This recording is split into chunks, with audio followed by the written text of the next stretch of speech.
again, ladies and gentlemen.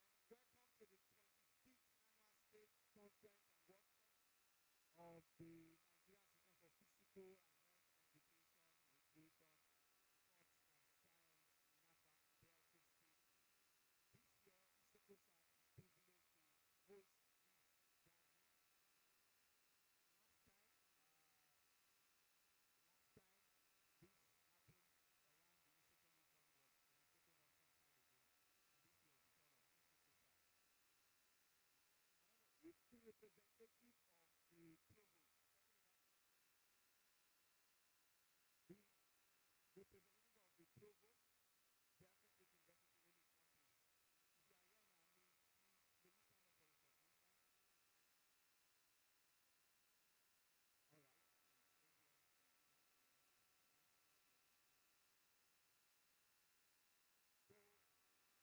not here in our midst.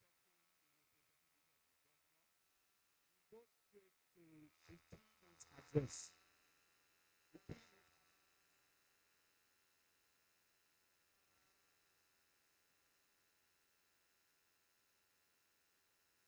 The keynote The keynote address will be presented by Professor Edwin Daifu, former Dean of Science, Delta State University.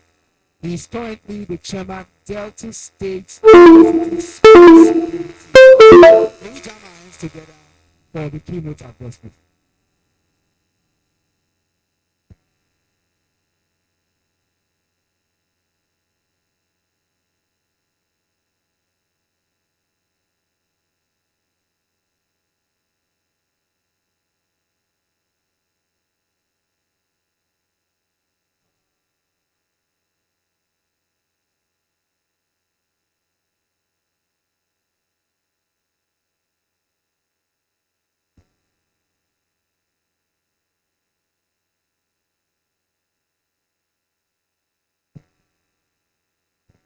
We are going to present the program for the study is very important.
individuals, businesses, and communities to remain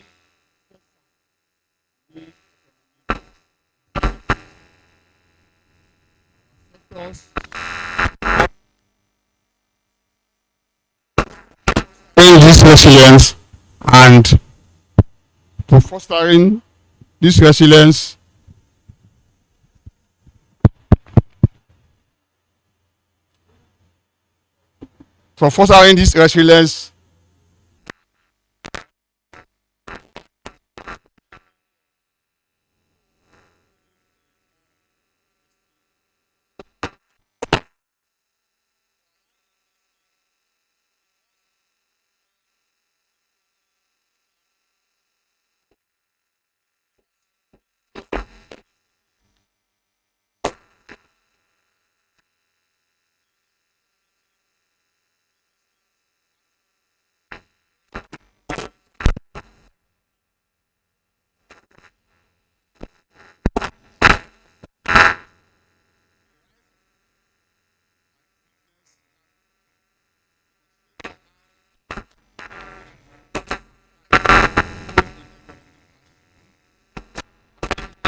empowers young professionals and contributes to national revenue. For Nigeria, supporting these ventures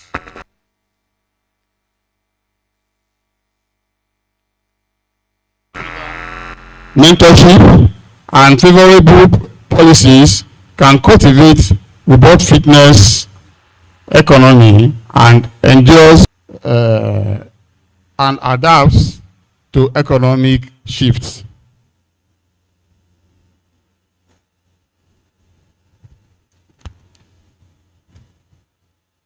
Sports academies are not just training grounds.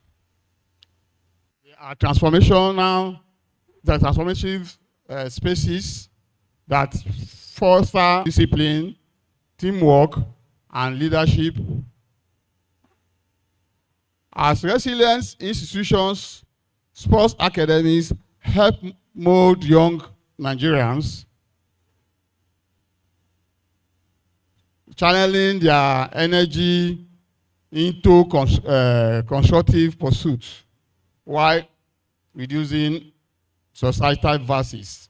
They also create career pathways, attract investment, and provide communities with a source of pride.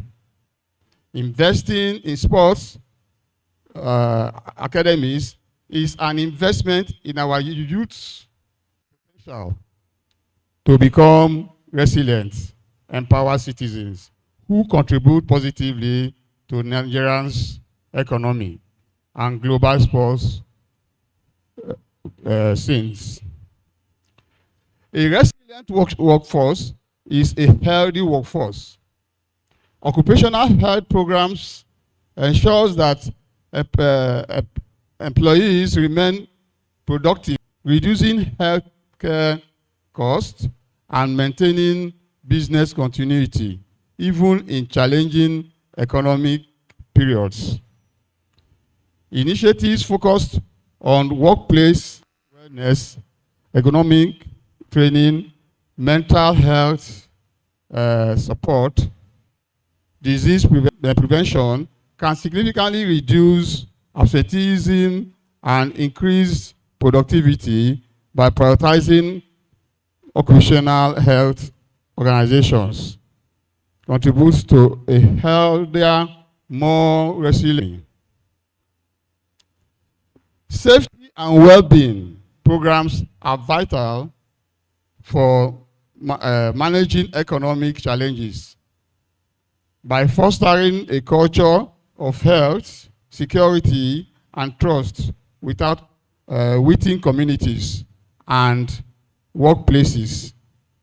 Implementing programs that promote physical, mental, emotional well-being can decrease health care burdens and enhance quality of life. These initiatives not only protect individuals, but also help communities to become resilient, maintaining functionality and cohesion, even in times of crisis. Programs are essentials for community engagement and talent identification. By providing accessible sports programs, we cultivate resilience from the group up, promoting health teams, teamwork and discipline in children and youths. Grassroots support development also creates local economic activities within sporting events, community programs, and local partnership. Investing in grassroots support is a proven strategy for both economic stimulation and social resilience. Professional sports are a substantial economic force. Beyond the athletic arena, they drive tourism, media, and mechanized industries. From attracting sponsorship to promoting national pride, professional sports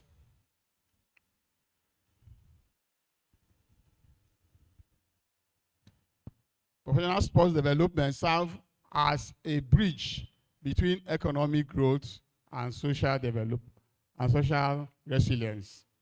Developing our professional sports sector can generate employment, create global recognition, and foster a sense of national unity, especially during economic challenging times. Community health initiatives are crucial for building collective resilience.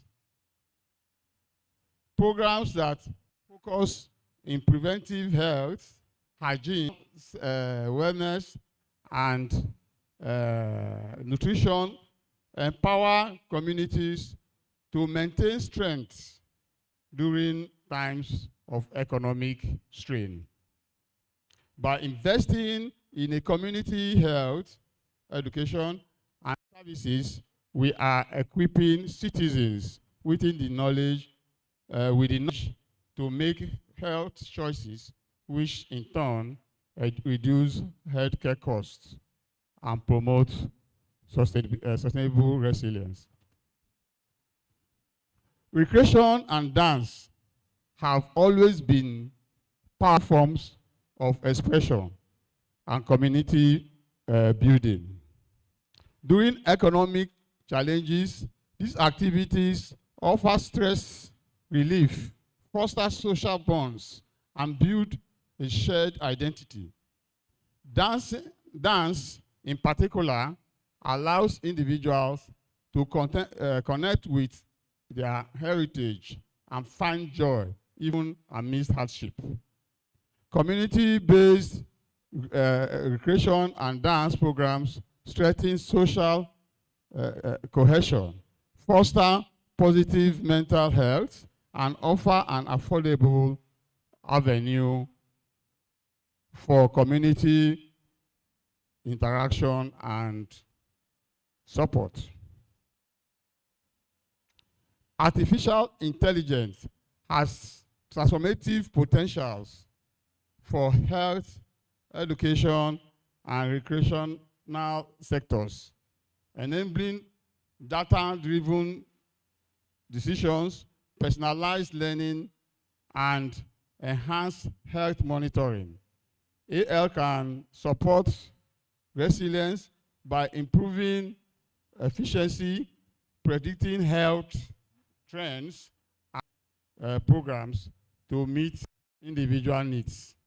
For instance, artificial intelligence-driven health apps encourage personal fitness, while artificial intelligence in education, personalized learning. Embracing AI, therefore, in our fields will allow us to adapt more swiftly to change, ultimately promoting resilience and economic efficiency. Each of these sub-themes offers us a pathway to not only endure economic challenges, but to emerge stronger, more unified, and more innovative. As professionals in physical and health education, recreation, sports, and dance, let us champion these efforts and advocate for investment. Let us engage in public-private partnership, collaborate with educational institutions, and work with policymakers to promote resilience through health, sports, and physical education.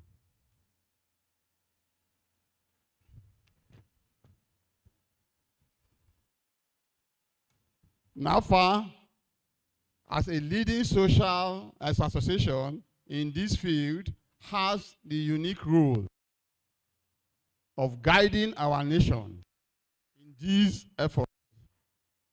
Through research, advocacy, and community programs, we can promote the value of resilience building programs in health, sports, and education.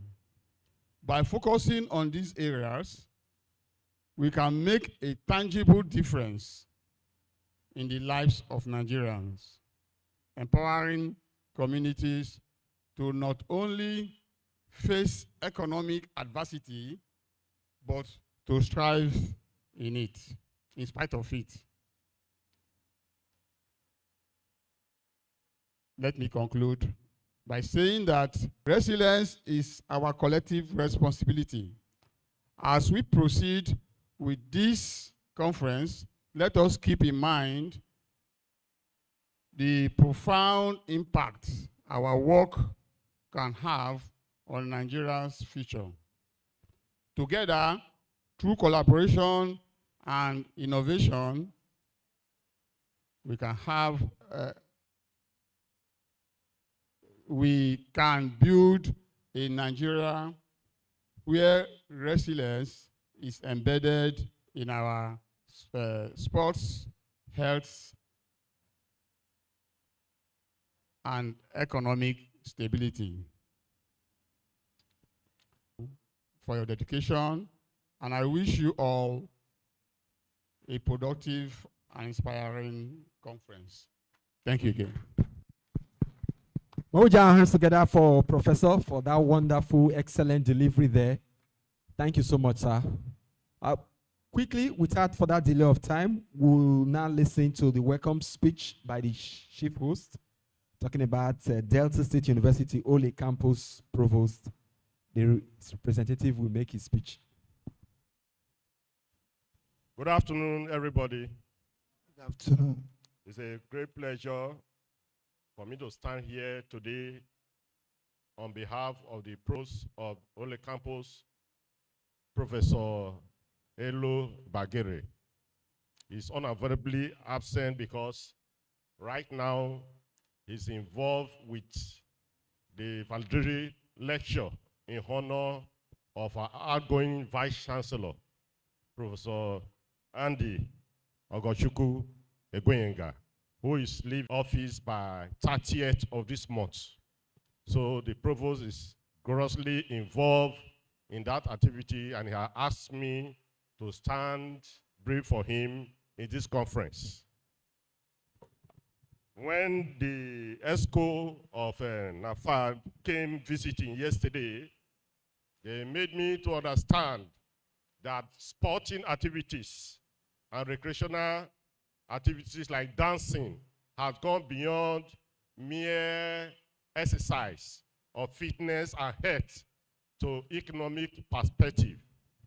They made me to understand that they now have sport law and sport engineering, and that given the topic of this conference is for economic development. In other words, you are taking it from mere fitness activities to economic activities. That's why the house you have entitled this conference as Building Resilience. Like what our keynote address have just, speaker have just told us, that it's an adaptive process of bouncing back.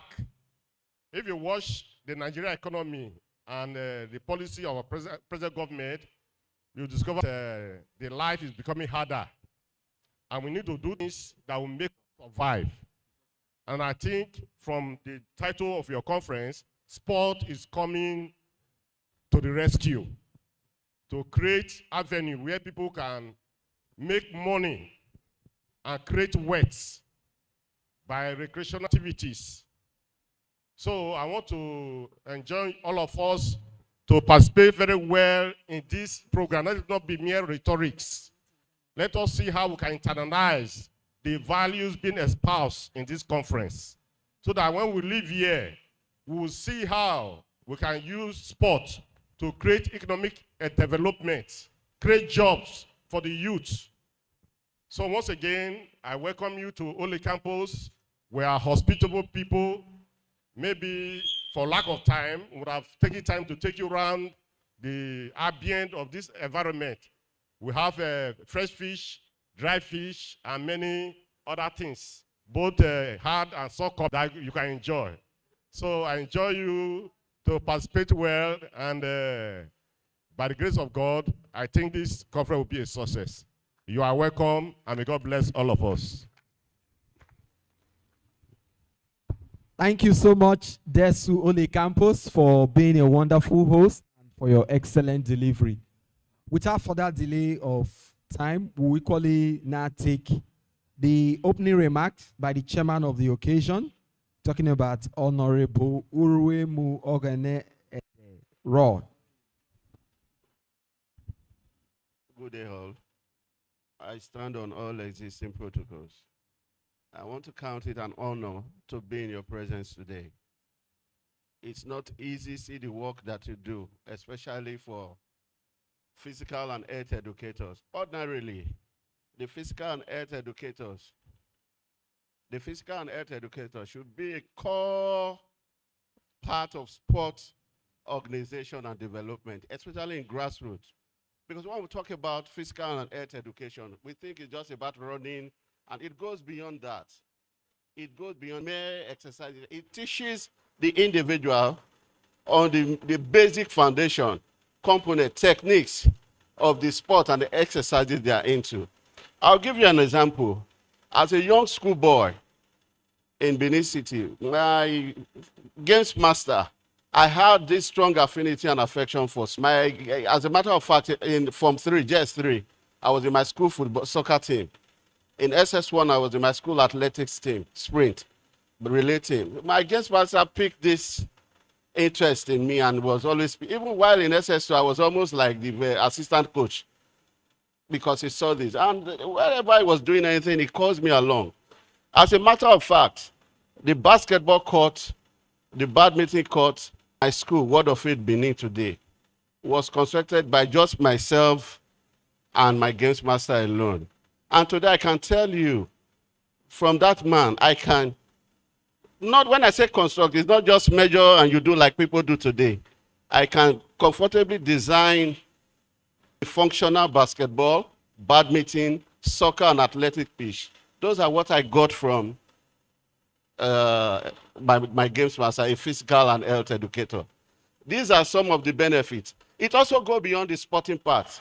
It also enhances the physical, the mental and social of a person, of an individual. Which you should be able to, from a very early age, understand the use of fair play. Not only in sports, or in our everyday life. What is fair play? Fair play in life or sports. You know there are certain areas you should not go to. But today, we see it is even in our social life. Do we respect the law in our institutions? With the HINEC, the police, it's just result at all costs. These are all roles of physical and health educators. Your role in the society is great. I think you should be, on our basic educational level, it should be almost at par with maths and English, because it's a foundation for which all of other courses should stand. Unfortunately, it's not the case today. There are some factors. I'm not in the place to do that. My able professor and other members to present workshops and other items are in position to do that. But I would admonish you not to be discouraged, to keep up the fight and earn your place. I believe at the end of this workshop, with the edification and enlightenment and learning we will get, you will be able to find your place and your rightful place in the scheme of sport administration and organization, not only in this state, but in this country. Once again, especially with the present governor we have, who is all out to make an impact in the life of Deltans and to make sure that they all enjoy meaningful development and opportunity to explore their potentials and positions, irrespective of where they come from. So I would call on, I would beseech you to please seize this opportunity, the opportunity of this conference, being the 25th annual conference of your association, to reposition yourself in the scheme of things in sport development, especially at the grassroots level. It should be a core component of any institution, of any organization of sport development. I believe at the end of this workshop and conference, you should be in that position where you ought to be. I want to thank you all for the privilege once again to be in your midst.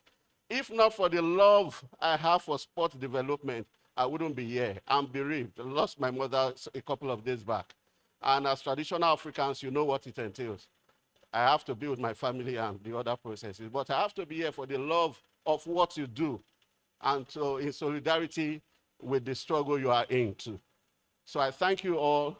That said, via the privilege bestowed on me to be the chairman of this event, I officially, in the name of Jesus, declare this conference open in the name of the Father, and of the Son, and of the Holy Spirit. Thank you all. God bless you.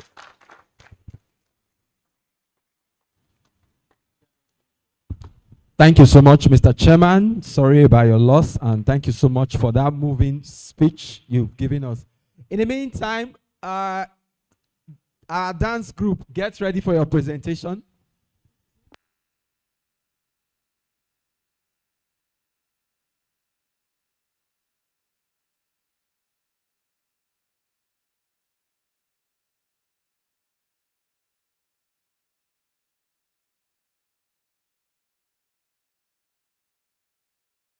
Okay. Okay, so we will do the needful.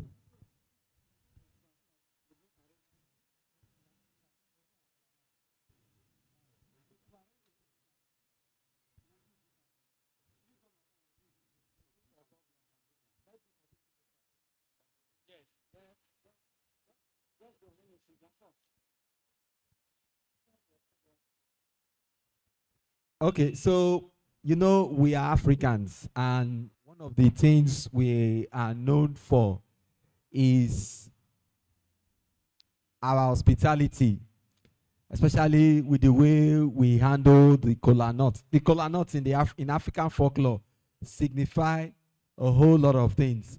So right now, we'll go to the presentation of cola nuts. We'll be doing the presentation of cola nuts, and of course, at this point, I will hand the mic to my co-MC to coordinate that.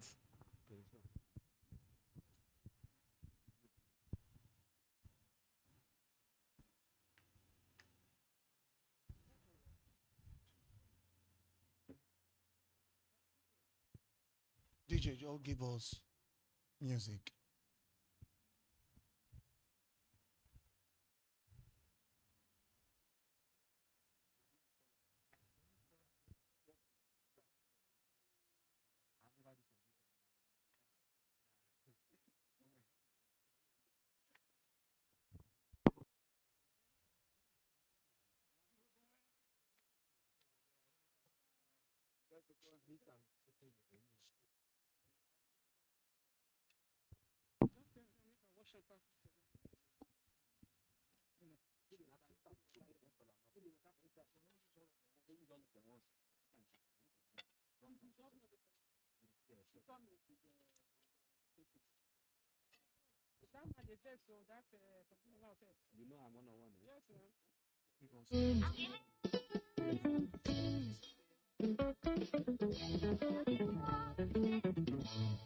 Mr. Speaker, if I address the Nigerian youth, social media, yes, don't do it.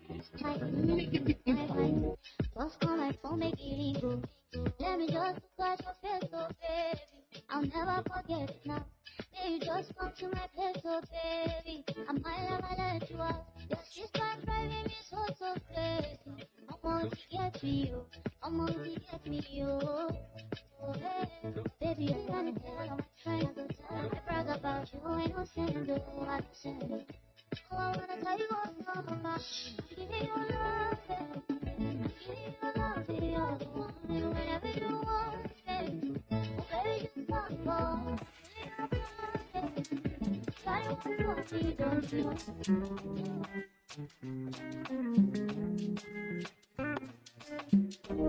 Obozi gini kana chano Imana chukwa kazi tomo Onyo lumiyu, yellow yumi. What am I looking for?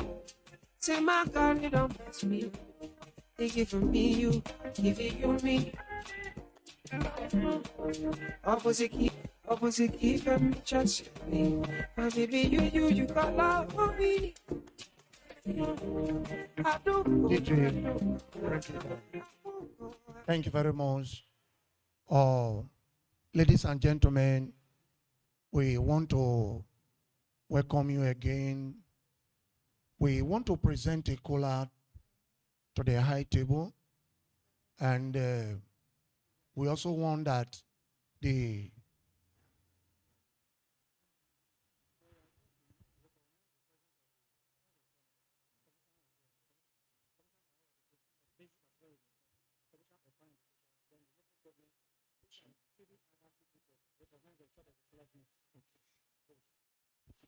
so we want to appreciate every one of you that are seated here, the Commissioner for Higher Education, the representative of other commissioner, the representative of the chairman of the local government, and also the representative of the provost.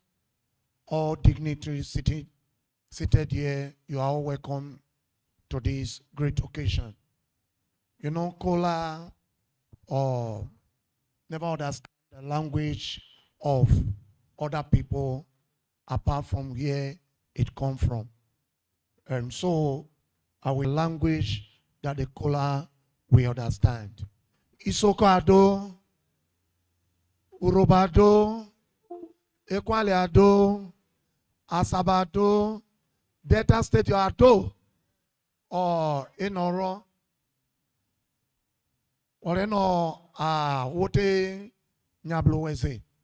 Ofun wale ya wakai.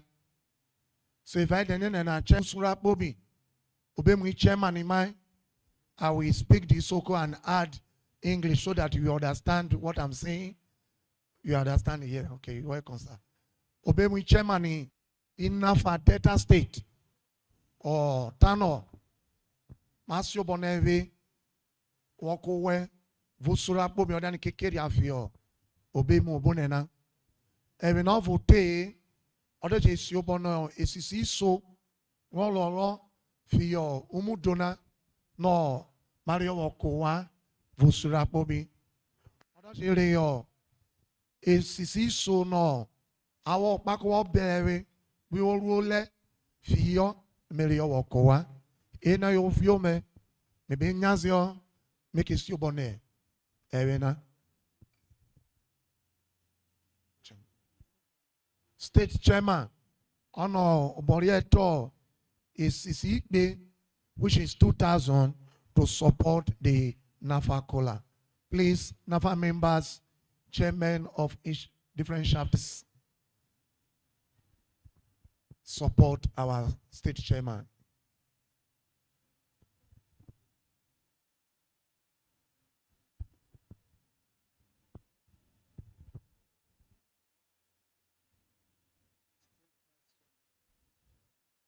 Our state vice chairman is also supporting the cola. The chief host, which is the provost, also support with 5,000. Let's clap now. The Warri South chairman also support with 1,000 naira.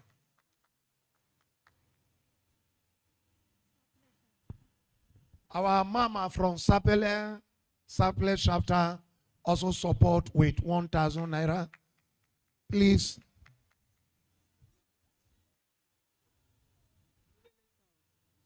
Ugele South chairman also support with 5,000. Isoko North secretary so support.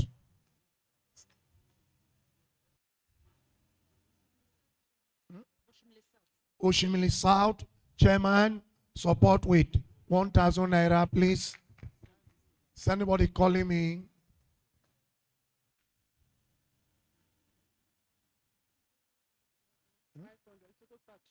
Okay. Okay. Our mama from Sapele support Soko South chairman, and the treasurer support the cola respectively. Head of sport unit also support the cola. Sport unit Oleh campus also support with 1,000 naira.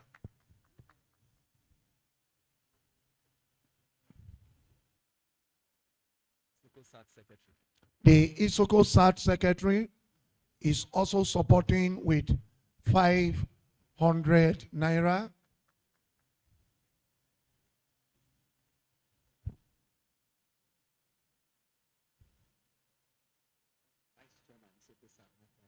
Vice Chairman Isoko South, Chairman Isoko chapter also support. Our Papa here going also support with 600 naira.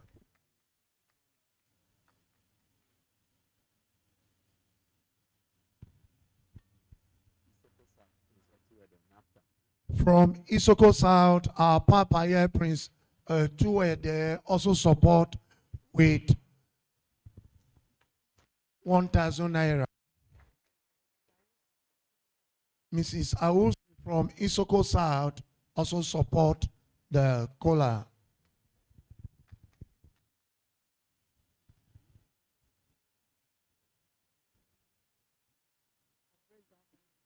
Obweza from Isoko South also support with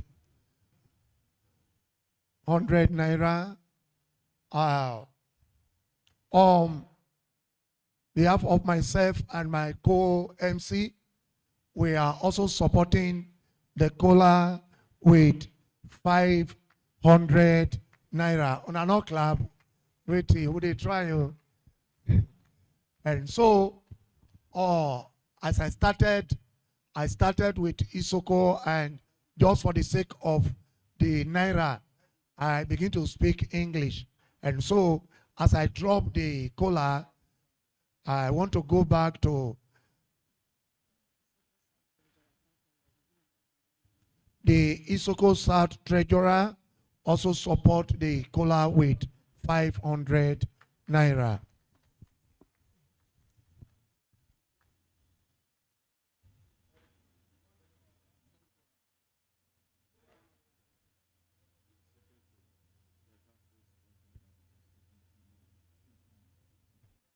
The Secretary, Sport Writer Session of Delta State also support with 1,000 naira. Isoko Manuado. Oh, Delta State Manuado. Nafa Manuado. Chairman B. Isulia Bobi Nekeria Betine. Miyegwari. Oh, every no is Nafa V. Chairman Vauria Bobi. Awokome. Monsieur Bona Wakowa. Opu Wareyo. Oka Wareyo. Meta. Siagwario. Oh. Thank you, thank you, thank you, thank you.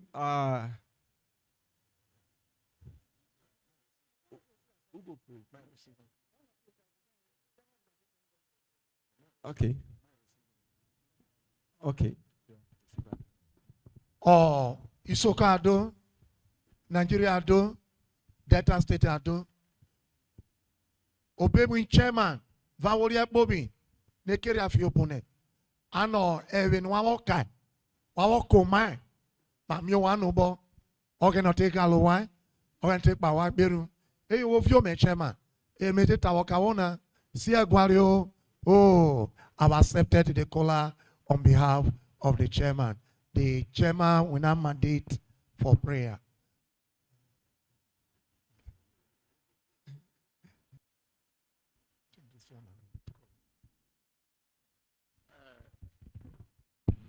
We have so made it in recent times that Kola in an academic environment have gone to school. So this Kola can now understand English.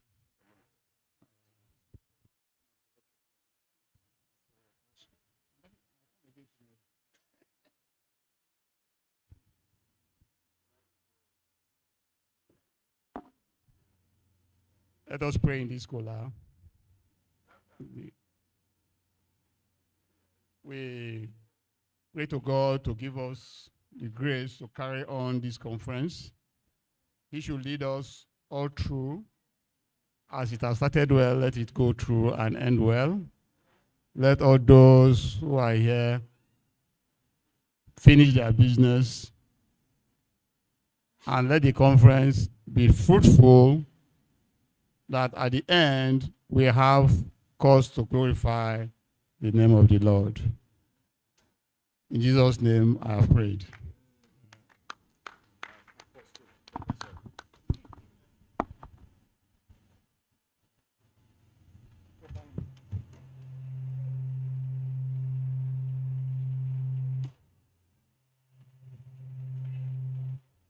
All right, wonderful.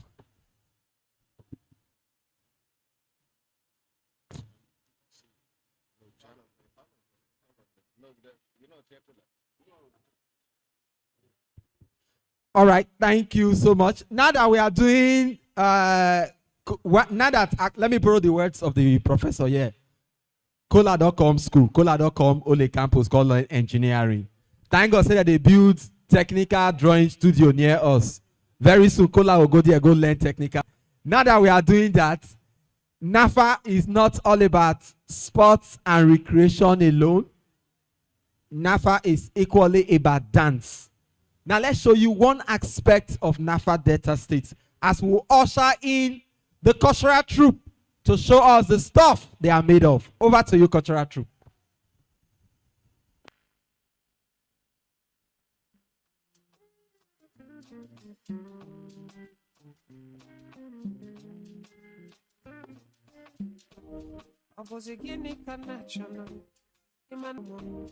On your me, you me. What am I looking for? Say my God, you don't pass me. They giving me you, giving you me. Opposite keep and just so. Opposite keep and just me. My baby, you know say you got love for me. I do go. When I call your name, you should have love for me. No, I be what you need.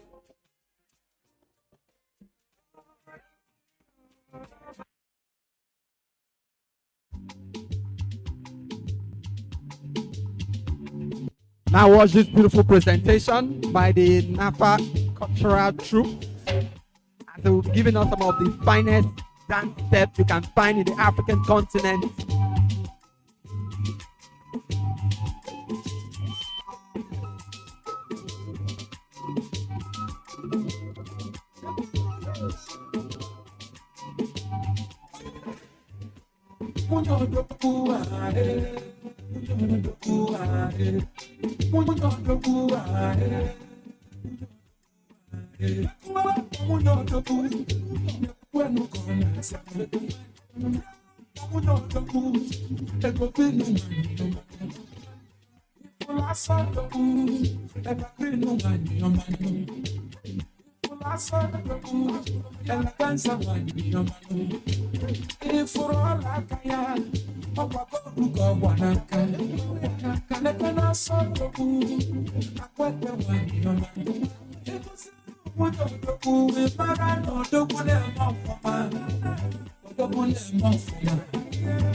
The conqueror, the champion, the lion is here. Zabu, zabu, remember.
The conqueror, the champion, the lion is here.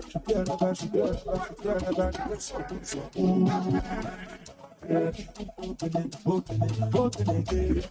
conqueror, the champion, the lion is here.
Can we jam our hands together for what they are doing? Beautiful presentation there by the Napher Cultural Troupe, giving us different dance steps that you can find in the African continent.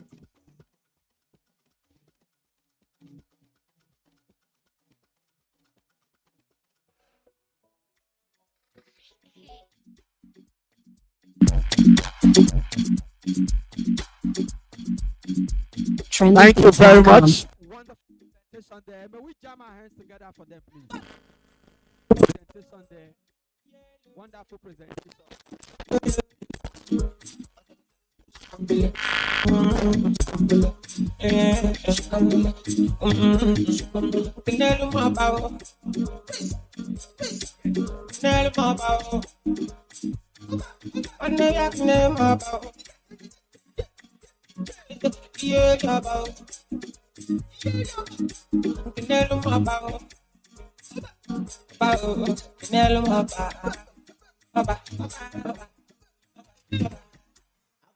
Maganova Sido, Epudamu change go.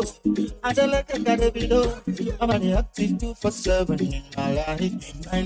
I'm an active 247 easy boy. How about you do 1, 2, 3, 4, 5, 6, 7, 8, 9, 10, go. I get a kind of I start to see your body keep on. I don't know, come back. In that go down, all right. In that go down, all right.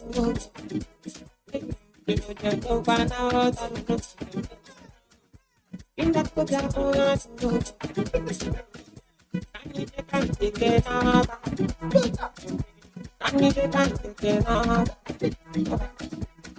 Oh, but what did the other? Take money into my house. If you leave me any nigga, I'm sick. Then we people are sick. And I'm not nothing sick. Then we take about one sick. Made a move on my sick. Then we people are sick.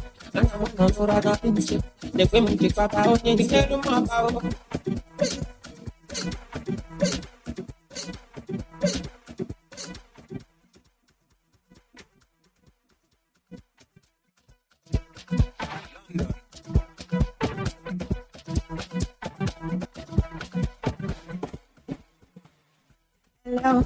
need everybody for help. Body just shake belly. All right. At this point in time, we can bring it down a little. Bring it down a little. DJ, I will appreciate if you leave a very soft music in the background because we want to take good messages. And without delay of time, we'll start with the representative of the General Manager Delta Broadcasting Service. Worry, let's get their goodwill message. Thank you very much. Standing on existing protocol, I will really appreciate the fact that we are here to felicitate NAFA Sport and Dance Delta State Branch. I'm very happy. Me and my colleagues that are here to grace this occasion. It's a wonderful thing to be on. And I stand here on behalf of my general manager, Pastor Malcolm Moteri, who is on unavoidable absence. He would have loved to come, but because of one or two reasons, so I'm standing on his behalf.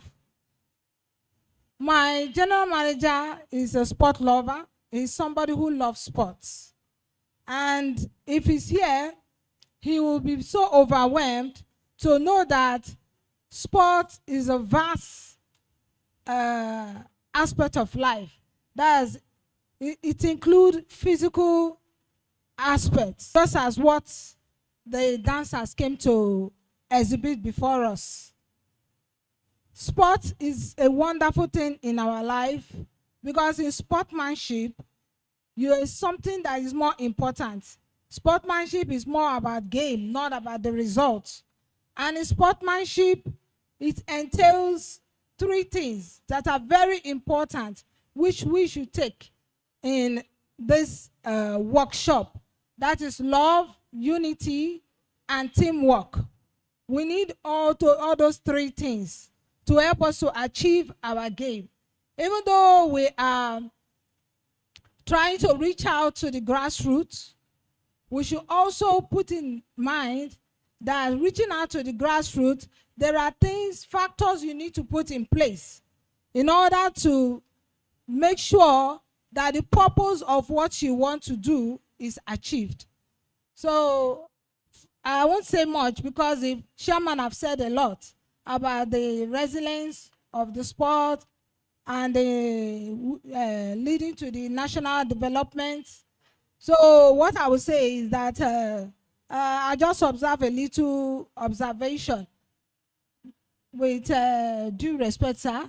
I expect some schools, some of these secondary schools too, should be invited for a workshop. Appreciate the fact that they know what physical education is all about. Because in most schools, to them, physical education is like a subject. There's more than a subject. It has to do with your body movement. It has to also do with what you can help yourself with. So on that note, I want to say a big thank you for inviting us to come and grace occasion. Thank you for your warm reception. And also thank you for the award. God bless you. All right, thank you very much. Thank you very much for honoring us too with your presence here. Taking more goodwill messages from other dignitaries in the high table.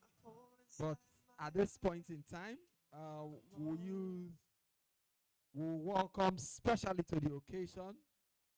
Now the dignitary I'm about to welcome actually arriving slightly behind schedule, although deliberate. May we all welcome Honorable Dr. Ebenezer Kodudu, who is the chairman, Delta State Publishing House, publishers of the Pointers newspapers, and is equally State Publicity Secretary of the State Chapter of the People's Democratic Party, the PDP. May we jam our hands together for him, please.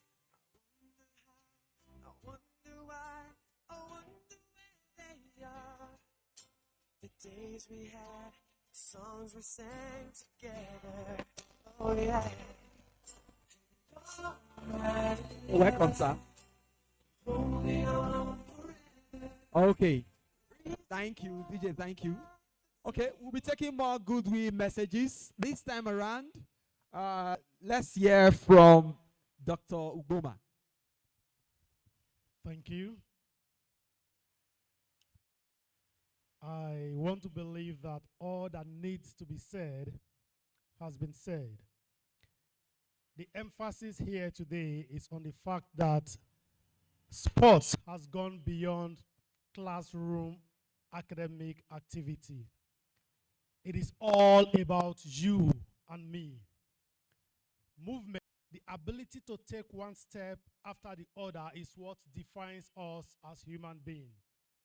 So the fact that you are here today already spell that desire to strengthen your ability to move and your desire to enhance or rather to contribute to the enhancement that sports. Napher-Sd today is organizing this conference with the theme Resilience through Sports, Health and Physical Education, Business for Mitigating Economic Challenges. What that is to say is that sports has gone beyond classroom activity, like I said. It is now a tool for economic re-engineering. If you go back into the archives of academics, you'll find that sports has been used as a tool for economic development, for peacekeeping, in addition to personal health. And I want to invite all of us today, as we are here, let us not just go back with what we have gained academically, but go back to practice how to use sports and movement to change your life for the better. Learn to move today, because it has been discovered that a large part of our problem is staying in one place for too long. Move, not just for your physical health, but also for the purpose of contributing your own quota to the development of the economy. And when you do that, the nation will be better for it. Thank you. Thank you so much. Thank you so much. We'll be taking more goodwill messages this time around. Let's hear from the secretary to the local government.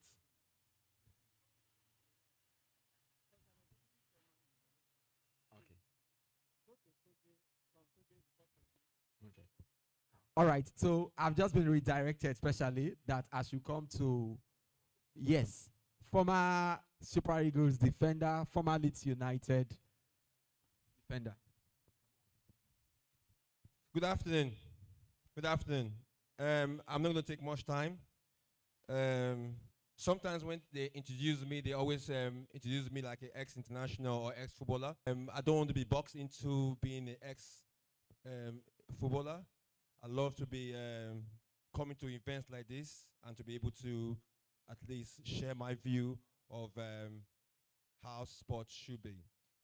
I want to say thanks to the chairman and everyone on the high table and everyone here today. There's a big part I want like this to speak about sports. Physical education is more than just doing sport. I went to Government College Ugele. I grew up in this country, and I think I missed so many classes because I wanted to do sport. And people see physical education like a subject. It's more of a physical well-being of every individual. I will talk from a point of view, from a player's point of view, from a sport individual point of view, that sport plays a big role in every human being. There's a reason why I love such events. Having people like yourself here, bros, and the media. When it comes to sports, the biggest problem we have is finance. And the only way you can get sport to do well is having the media on board. That's how important we know sport is. And that's why, sir, it's nice you're here. I love to try and get everyone to understand what sports is all about. There's a topic that I always pursue whenever I talk in events like this, is life after sports. And that's why I saw the student leaving. I was hoping that they were here when I was going to talk. There's life after sports. No matter how long you play sports, there's a time that you have to retire. And education and sport goes in one hand. So I'm happy to be here today. I just want to bring the fact to everyone that you have to remember that people that do sport are the main players of sports. So there's this life after sport. Please take it serious for us so you understand that we do sport and there's life after sport. So thank you for having me here today, and hopefully we have a good day. Thank you. Thank you so much for that wonderful speech. Quickly, we'll move on to the next goodwill message, and this will be coming from A2 Moses, former Warrior chairman. The chairman, the guest speaker, and my boss who just arrived, that's the chairman of the Pointer newspaper, Olorogun Dr. Ebenezer Okorodudu. You are welcome, sir. And the representative of the chairman of the local government, NAFAL, people that are here, gentlemen of the press, ladies and gentlemen. I'm not going to waste your time, but challenge NAVA members that are here. We've heard from the keynote speaker. We've heard from the chairman also.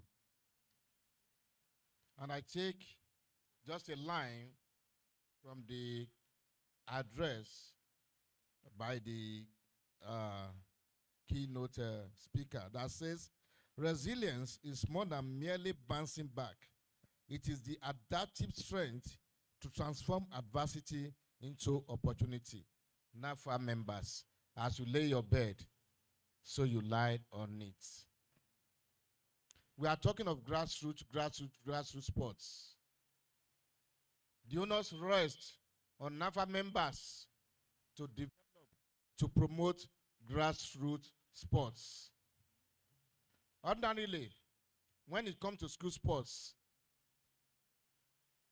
the Sports Commission or Ministry of Education don't have anything to do with school sports. It lies on NAFA members. I remember the likes of Okagbari and Co. When I was a member of Nigerian School Sports Federation for 7 years in Delta State here. Okroma was alive. Okroma is alive. He was a coordinator then. The Aleros and Co. We used to attend school sports. The Okagbaris, Imo 2000, something like that, blah, blah, blah. So you just need to come together. I'm so surprised that you are having a workshop, you are having a congress, and we have few members present. This is not it. People will not take you serious. You need to come together. You need to come together, support your chairman to do more. The likes of Henry Wosus, they were discovered when they were in secondary school. The Games Masters, people always say your reward is in heaven. Your reward is here, no longer in heaven. If you work and people take notes, that's why I need to commend the governor of Delta State, Right Honorable Sheriff Oborobori, when he brought 2 brand new 18-seater buses for the team that won the Headmasters Cup and the Principals Cup. And I have a school very close to me, Odubono High School. I've told the Games Master, this is a challenge to you. Start now. And next year you can bring a coaster. You can bring a 18-seater bus to your school. All you need to do is to work hard and you'll be recognized.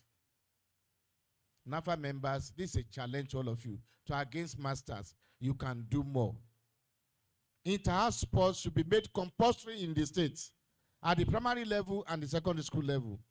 The Commissioner for Education, this is a challenge, either basic and secondary and the primary school level. Inter-house sports should be compulsory, should be made compulsory in the states. And athlete discovered. If, for example, we know the time other states used to. So when we discover an athlete, the Sports Commission can now take over from there and nurture that athlete to become a force as far as the country is concerned. So I just want to appeal to NAFA members that as you go, whether you are against master at the primary school level or secondary school level, you need to do something. This is a challenge. You can do it.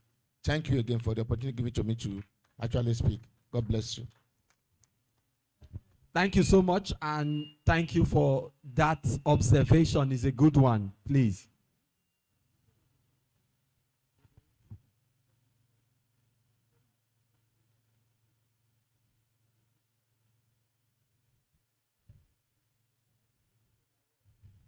Okay.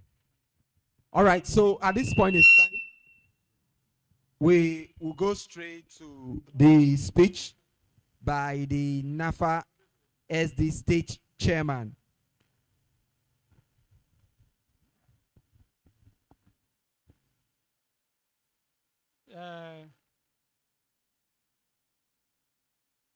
Good afternoon, my distinguished chairman, my good friend, person of Honorable Eru Oganewe the Raw. His Excellency, Correcting Assumption, the Executive Governor of Delta States, the Honorable Commissioner of Basic and Secondary Education, Honorable Commissioner, Primary Education, Delta States, the Chairman, Delta State Publishing House, and State Public Secretary, People Democratic Party, PDP, Ologu Ebenezer Okorodudu, our able Executive Chairman, Isoko South Local Government Council, ably represented by the Secretary, Isoko South Local Government Council, the keynote speaker, Professor Adekbo, our hosts, and all distinguished guests, most especially my friend, I call him boss too, Honorable Etu Moses. I'm a very good friend again. He said we should be addressing as S. By the grace of God, he's currently a member of the DFA, Delta States, the person of Honorable Samuel Soje, one international super ego player that also make us proud. Distinguished ladies of the press, ladies and gentlemen, I am delighted to welcome you all to the Nigeria Association of Physical Health Education, Recreation, Sport and Dance, Napher-Sd, 25th State Conference and Workshop holding here at the Delta State University, Oleh campus, Oleh. I want to sincerely thank God Almighty for granting every one of us journey mercies and for providing for provision given to all of us to attend this very important conference with the theme Resilience through sports and through sports, health, and physical education businesses for mitigating economic challenges and promoting national development. In this conference, attention will focus on the place of physical and health education educator in grassroots sports development and subjects such as entrepreneurship in health and fitness startup at time of economic challenges, promoting occupational health as tool for resilience during economic challenge, sport academy as a tool of resilience during economic challenge, safety and well-being program as tools for resilience during economic challenges, grassroots sport development strategy as tool of resilience during economic challenges, artificial intelligence, AI in health, physical education, and dance as impetus for resilience during economic challenges, community health education as strategies for resilience during economic challenges. As we reflect on the current status of physical health education, recreation, sports, and dance in Delta State, it is quite clear that the sector is not what we want it to be. Therefore, we must work harder to make necessary changes that will lead to a better Delta State. A lot of input is required from all specialized field of endeavor. We are no doubt aware of the sorry state of sports at the grassroots, despite our outstanding dominance of sports in Nigeria and the neglect of physical and health education in schools. Many institutions of learning, especially primary and secondary school, have abandoned the subject, while some only have the subject listed on their timetable as a decoration, with intent of using such time for other subjects. There is a shortage of physical and health education teachers in the public primary and secondary schools across the states. And many primary and secondary schools do not have sporting facility, while some are gradually converting such facility to shops and weekend event center. Furthermore, the few schools that we have physical education teachers are often assigned to teach other subjects because they place no value on the subjects. Worst thing, most children are no longer given the freedom to play. They are saddled with extra lessons dictated by school authority and parents who consider academic achievements as priority. Community sports where children play and fraternize are also given less value and attention. The fact that both school sports and community sports are being taken aback in Delta State. Sport development, in note that as considered a very big problem, such development in no doubt are considered a very big problem in achieving the needed solid foundation for fitness, sport excellence, and other associated benefits by the state. Suffice to mention here that the neglect of school sports and community sports have negatively impacted grassroots sports development in the state. There is no doubt that most children and youths who are the future face of our state have enormous energy to do positive things for the state in the world of sport, but are being neglected. It is not necessary, more than before, to reflect the physical and health education program implementation to move closer to our desired goal. Delta State must move out of our current state of sport development in terms of athletes and facility development. We must stop continuous lamentation about the journey on failure terrain, driving the state back in grassroots sports development and enhance a structure and workable strategy. Pardon me.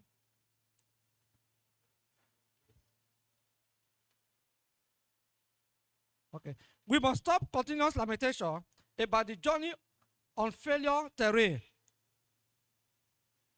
drawing the state backward in grassroots sport development, embrace the structure and workable strategy and system different from what it has been doing wrong. That is a huge number of youths who are comfortably perform excellent for this country and globally in sports. If conducive environment is provided, let us send a very clear to us that Delta State acclaim dominant in sport, present situation in sport, physical and health education, and even in recreational is unsatisfactory. For instance, for a very long time, Delta State have dominated the world of sports in Nigeria, but for a very long time, Delta is no longer producing athletes or players in international sports. The last player we have in Super Eagles is Oganeka Retable. What is happening to the crop of all our talent because we neglected the grassroots sport development? If you go to basketball, there is no data in national team. If you go to volleyball, there is no data in national team. If you go to most of the sports, even in our athletics, we only promote few athletes among the others we have at the grassroots sports level. For example, the record shown that there is drastic decline of Delta State athletes engaged in national sport team and international team club despite our dominance of winning national sport festival and national youth game back to back in the last 10 years. Unlike in the 80s and 90s, where Delta used to dominate the national teams. As a professional, we can implement change. We must stand up and do the needful. It is important we put our research finding into practice, strategize, participate in politics, and get ourselves involved in decision making so that we can bring forth policies that will see physical, health education, and sport take their rightful place in Delta State. Napher-Sd members, don't shy away from your responsibility. Please, all Napher-Sd members, you must come up. Don't shy away from your responsibility. Nobody will fight your fight for you. Nobody, if as a professional, if you are not doing your job, others will do it for you. So we don't need to complain when others are doing your job. I especially call on the Ministry of Primary Education, Basic and Secondary Education, Higher Education, Youth Development, and Sport Commission for the sake of Delta State to work together in promoting and implementing sports, physical and health education programs. Their collaboration will no doubt yield positive results. On a step further, the Ministry of Primary Education and Basic and Secondary Education should make physical education, sport and games compulsory in schools. Also, there should be standard guidelines guiding the conduct of inter-house sport in schools. The benefits of doing that are unquantifiable. Government at all levels in the state must stop approving the establishment of schools without sporting facility. I remember when most of the missionary schools, before they establish schools, there must be facilities. But today, a two-story building, they are approved for school, without sport facility, without playground. Please, the Ministry of Primary and Basic and Secondary Education should look into it and stop approving school without sport facility, without playground.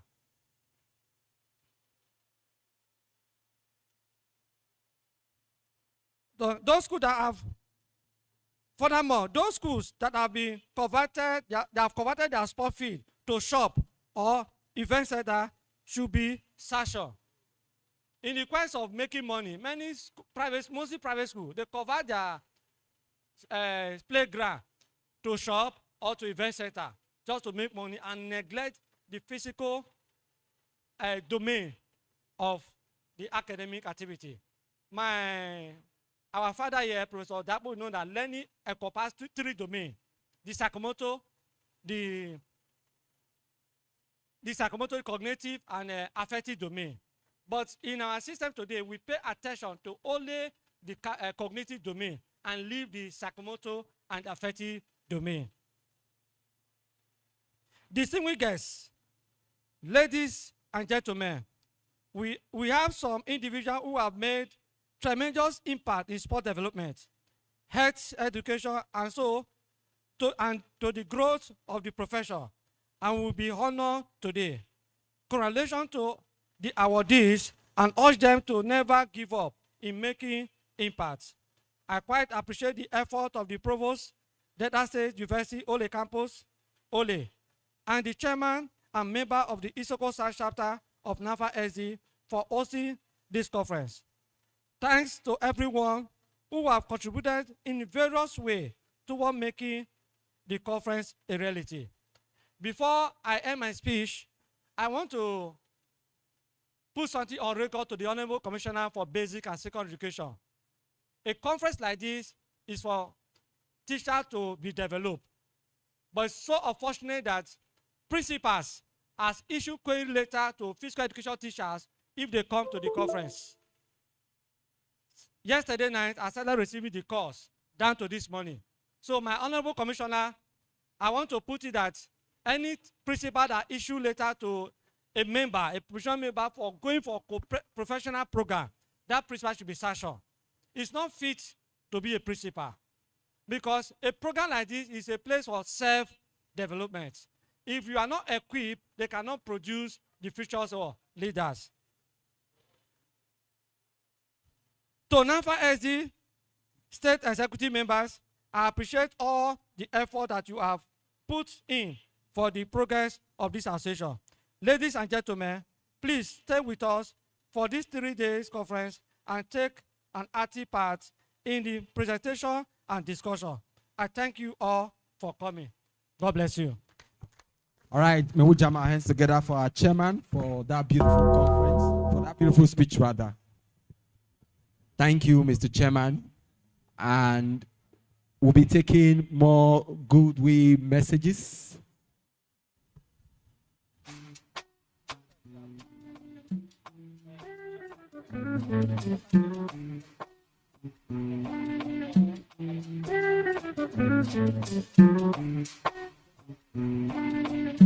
All right. Let me come back to the chairman of the occasion for his brief goodwill message. Good afternoon. Okay. I will still harp on what my brothers have said about your attitude to your association. No one will take you seriously if you don't take yourself seriously. I heard your chairman said some principals issued query to some members who are teachers in their school not to show up for a famous and noble event like this. I think that is due to disrespect to what you do. If they have high value for you, they can't stop. You can't tell a doctor not to attend conferences when he's a lecturer. You can't. So that is why the onus lies on you. Give value to yourself and what you do. Give value to yourself. People would respect you. Like I said, this association is a core association in grassroots development of sports.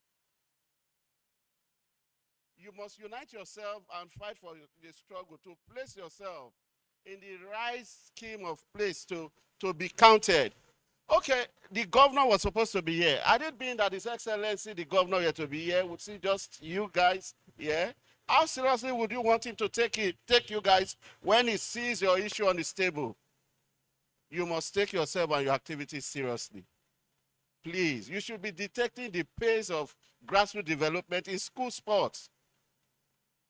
I happen to be part of several school sport activities, but some I pulled out because of so many inconsistencies.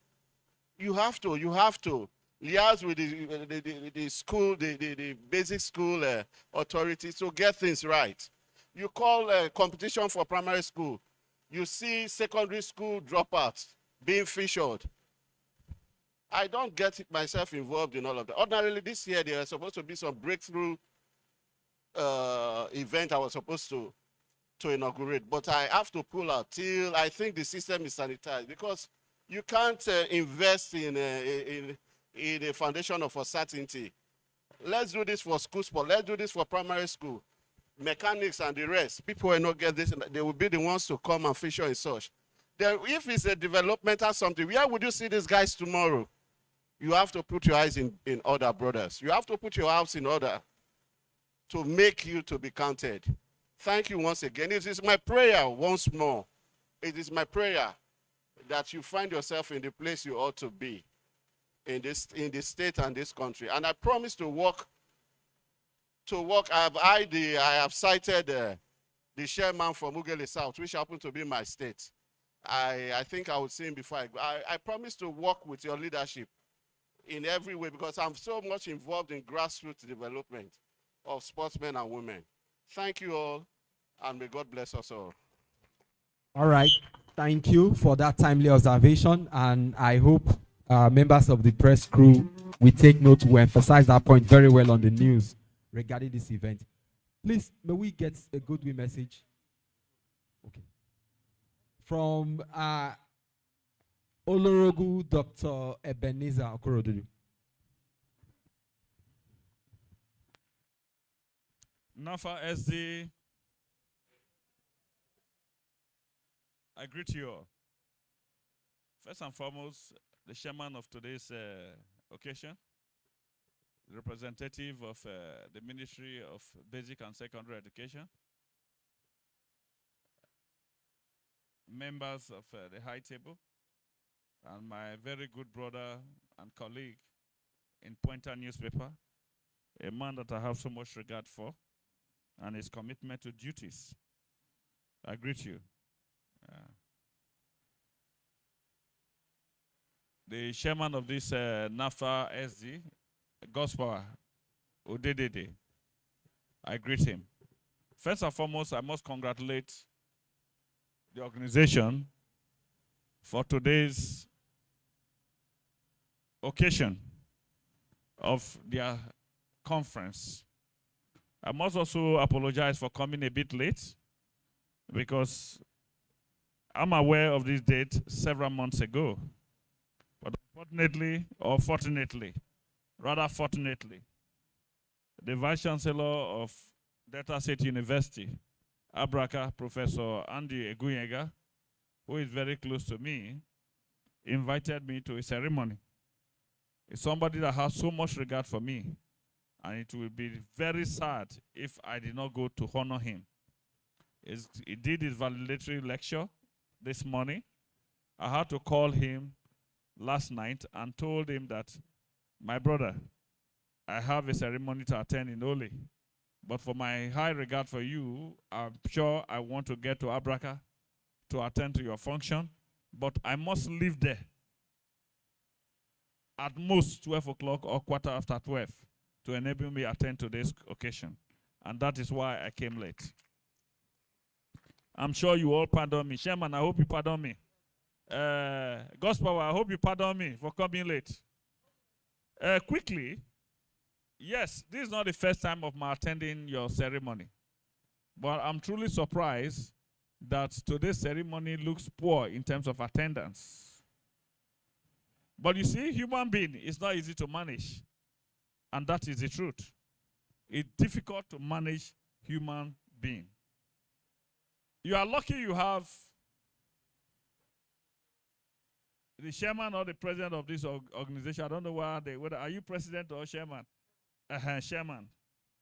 Gospel Agodede is a very, very hardworking man. Very, very hardworking. And most of the time, I see him struggling to make sure that things are put together. But you see, it's not easy. It's not easy at all.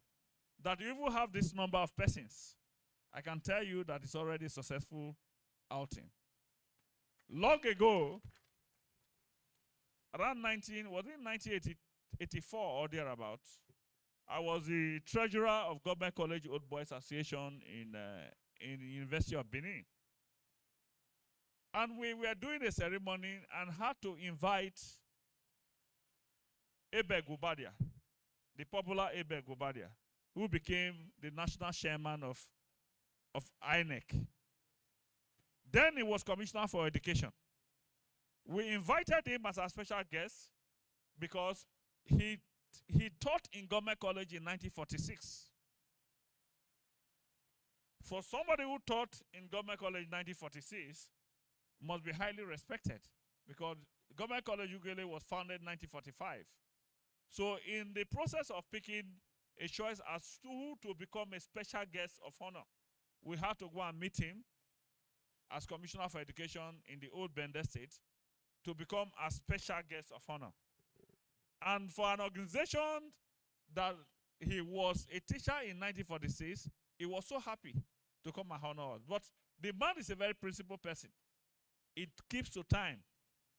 So when we fixed the time and invited him that the occasion is starting 10 o'clock, by 9:45, he was already what? In the hall. And when he got to the hall, behold, not even one person was in the hall. We were highly embarrassed. The man had to wait and wait and wait. He waited for more than 2 hours. We had to physically go to the male hostels and started begging people to come to the hall before we were able to gather a few persons. Today, I'm made to understand my brother and my friend, the Commissioner for Health, was also here to represent the governor. And as the time he came, probably met only a few persons and had to leave. But that should not discourage you. And for those of you who are here, I want to congratulate you and commend you for standing firmly by this organization and making yourself available to be here. Because I always quote the Bible. The Bible says that before you were born, I've known you by your name. Whether you like it or not, people who are not here today, they were not ordained by God to be present. God already knows the people who will attend to this occasion. I hope you understand what I'm saying. So I congratulate you for being chosen by God to attend to this occasion. I would rather encourage you to be more steadfast, because if you employ nonchalant attitude, that means the organization what? Will collapse.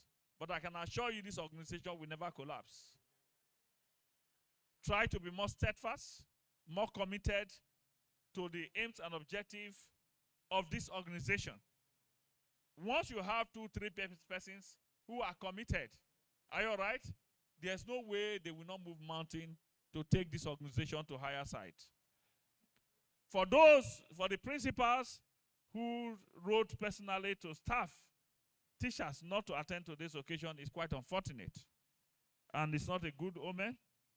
I would rather employ the chairman to reach out to me. I will take time to talk to the Commissioner for Basic and Secondary Education on this issue and draw her attention to it.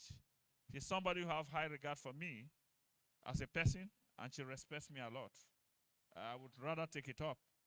And if it's possible for you to know the schools that did that, please let me know.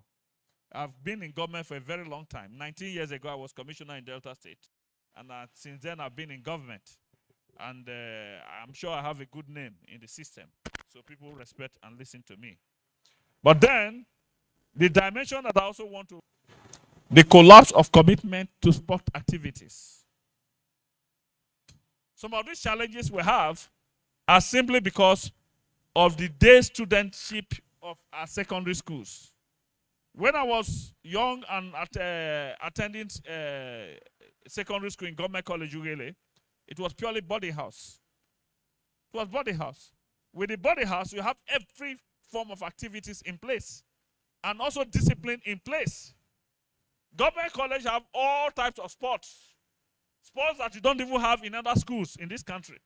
To the extent that Government College was the school representing Nigeria in many sport activities, both indoors and outdoors. But you see, education needs to be properly funded. And two, I'm also a strong believer in boarding school. For me, if you attend a school and it's not boarding, you never went through any school. And that is my position. Because the boarding house in secondary school help to mold you, cover you, and channel all your behaviors, are you right, towards a positive end. And makes you to live more properly well. Some of us who have the name integrity, good name, are you all right? And who are also doing well in life. We got all these behaviors from the upbringing in secondary school through the boarding system that we pass through. If I have my way, for example, I become governor of Delta State, I will ensure that most schools, if not all the schools, have boarding facilities, no matter how much it costs us. And that's the hard truth. So, please, Chairman, don't give up. I know you, and I know and wanted to, I have a very soft spot for this organization. If there's somebody that loves this organization most, it's my humble self. He knows that I love this organization. And I'm always there to listen to this organization and do our best I can be able to help. Because of my experience with them when they did their conference at Ozoro, I was so impressed. Since that day, I've never forgotten. And I make sure I told the governor, the speaker, now governor, about this organization. I wrote to the state government. I personally went to meet the SSG and told the SSG about this organization. And I will always continue to speak on behalf of this organization. And I will never give up on it. But then, I want to urge all of you to be more steadfast. Don't be discouraged in any way. Make sure you are focused. And whatever advice you feel you want to give to the government, put it together in the ministries or agencies of government. If you have a challenge, you know what you normally do. You forward them to me, and I go all out to speak to them so that they can be able to what? Accept some of your suggestions and implement them. Sorry for talking too much. I'm not a drunkard. I hope you understand what I'm saying. Sorry for taking your time. I just felt I should pour my heart. And if I continue to pour my heart, I don't think we'll leave here today. Thank you very much, and God bless you. Thank you so much for sharing that wonderful experience. Right now, let's go to the Secretary of Local Government, who is representing the chairman. Good afternoon, all. Mr. Chairman, I want to share my condolences with you about the death of your mother. I pray the Lord will grant you the heart to bear the loss in Jesus' name. Moving forward, my chairman is sincerely sorry not to be in this program, but is unavoidably absent in Asaba. He loved this program, not just because it's being held or hosted in his local government, but because of the activities that this great association is backing or he is doing continuously every year. And again, they say health is wealth. I will urge this association not to be discouraged, rather to be encouraged so that we emulate what you people are doing. But it's so pain again that these days our schools where the young ones are coming out from have no sport facilities, like they rightly said earlier. If you go around the private schools, in this local government, for instance, you will see a house being used for primary school, where it does not even have a parking space. So you tell me where they will hold their inter-house sports. Tell me where. I could remember when I was in secondary school, every Friday is for sports. We come out happily, different sport activities, we jog around, play different games, football and the rest. It's no longer that way. So even the government have a role to play because these schools are being approved. Somebody is approving these schools where they partition a 3-bedroom to 5 blocks or to 6 blocks, where one person could just come out, bring his sisters and his brothers, the automatic teachers. So the government also have a role to play before they approve these schools. There should be a site visitation to know if these schools are really having the facilities. Because I believe that there are for opening a school. So, Mr. Chairman, when you take your challenges to our here, please also take that note as well as part of your suggestions before schools are being approved. Let's visit. Thank you, and God bless you. Thank you. Thank you.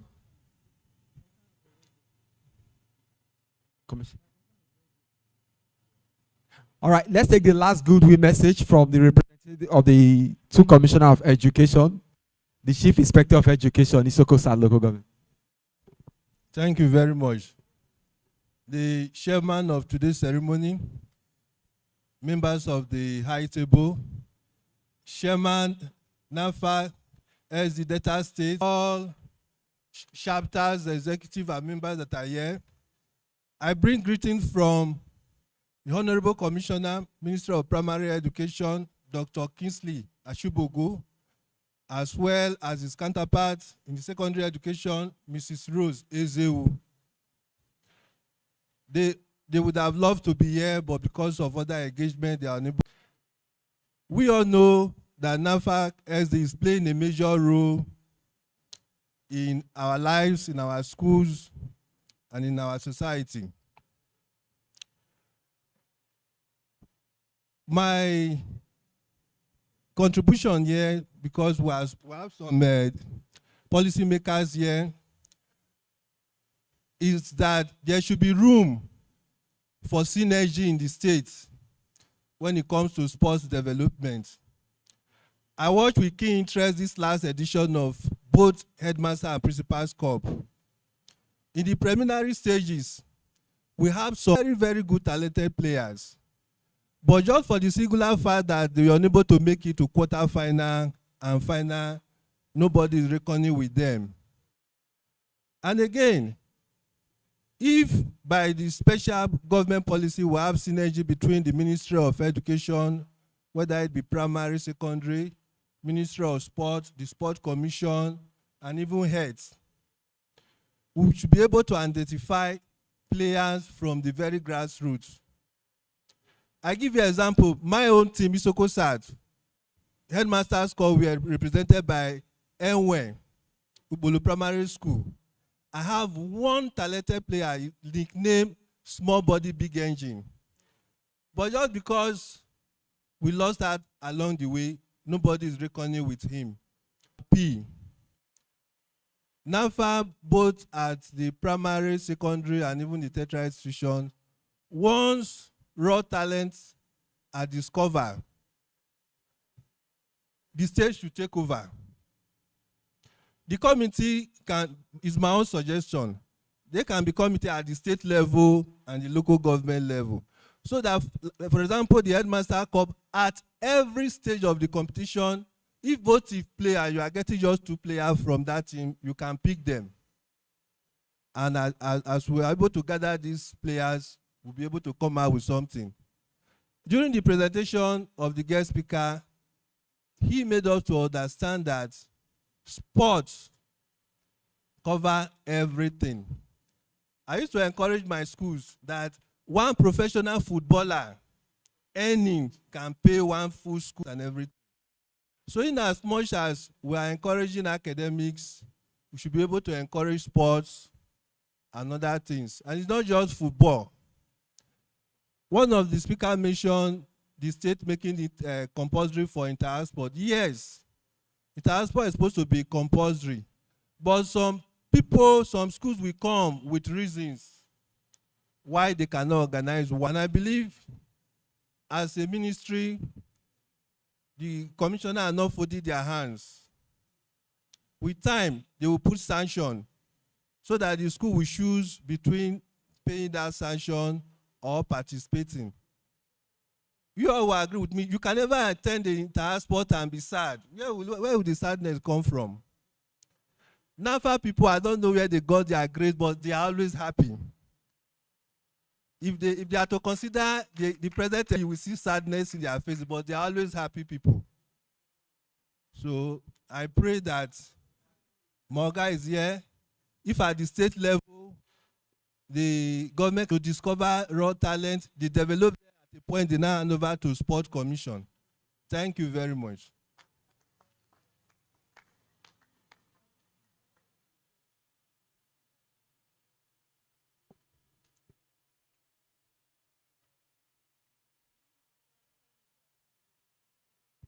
All right, thank you so much. At this point in time, we want to go to the main point, the high point of this event, which is the presentation of awards. So what's Administrator of the Year award? We'll start with Sports admin. Please bring the plaque for the Sports Administrator Awards, Sports Personality of the Year Award, then Excellent Service Award on Sports, Meritorious Service Award. Bring that. In the meantime, DJ.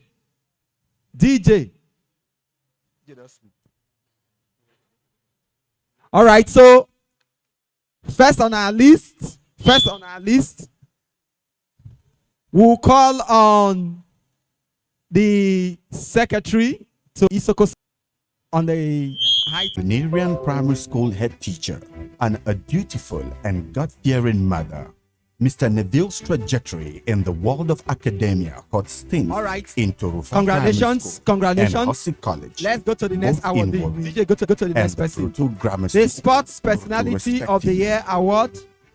That By goes divine to Pastor Tony Pemu. Admission into the prestigious first awardee, where he studied Pastor Tony Pemu, MD CEO, He the Plus Limited, the principal Chairman. cup. Awardee. Come and receive the award on behalf of Pastor Tony Pemu. First awardee, Pastor Tony Pemu, MD CEO, He the Plus Limited, organizer of the Principal's Cup. With over 2 decades of expertise and leadership across strategic sector of the economy, including sports, youth development, real estate, corporate marketing, security services, investment, and humanitarian services.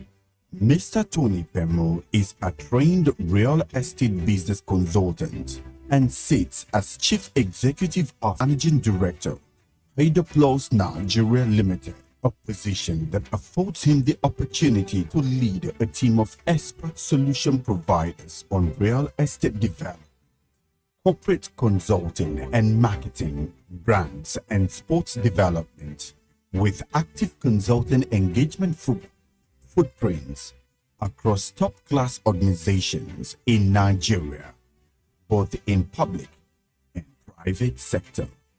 In his roles and corporate consulting assignments with the Delta State Government, Zenith Bank PLC, Akwa Ibom State Government, Sterling Bank, Association of Local Government of Nigeria. Let's go to the next one. Don't play anything yet.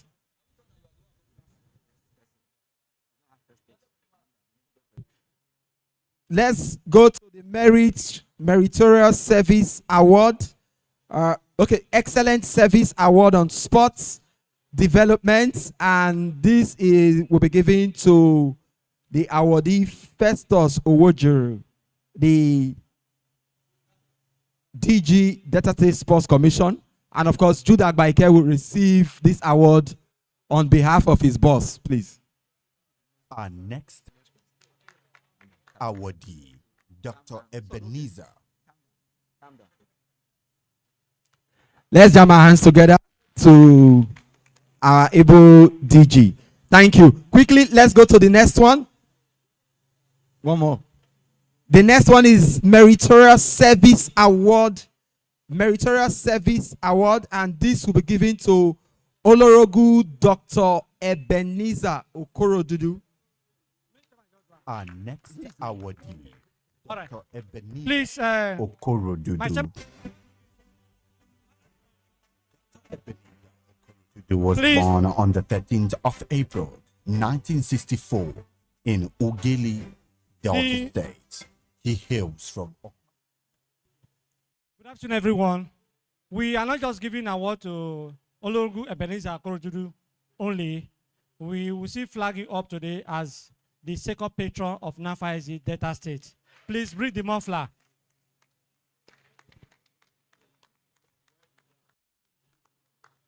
The muffler, please.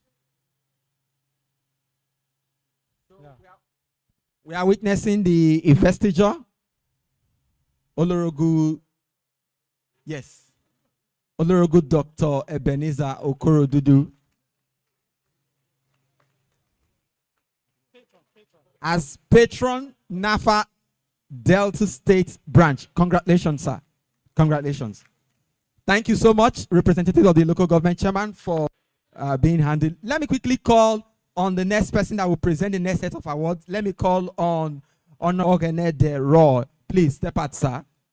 And he's going to present the award on Meritorious Service Award to Dr. Boyo E. Thomas. Our next awardee, Dr. Boye Thomas.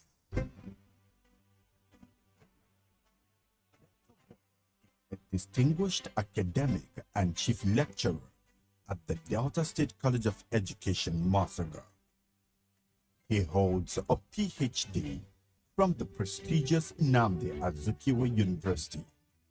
Dr. Boye has served in numerous leadership roles within the college, reflecting his commitment to academic excellence and administrative competence. He was the director of Weekend NCE program. Director Congratulations. of Affiliate Thank Degree you. Program. Thank you. In. Thank you. Thank you. The next awardee is the Sports Broadcaster of the Year Award. And this goes to the sports bazooka himself, Azuka Raphael Chiemeka.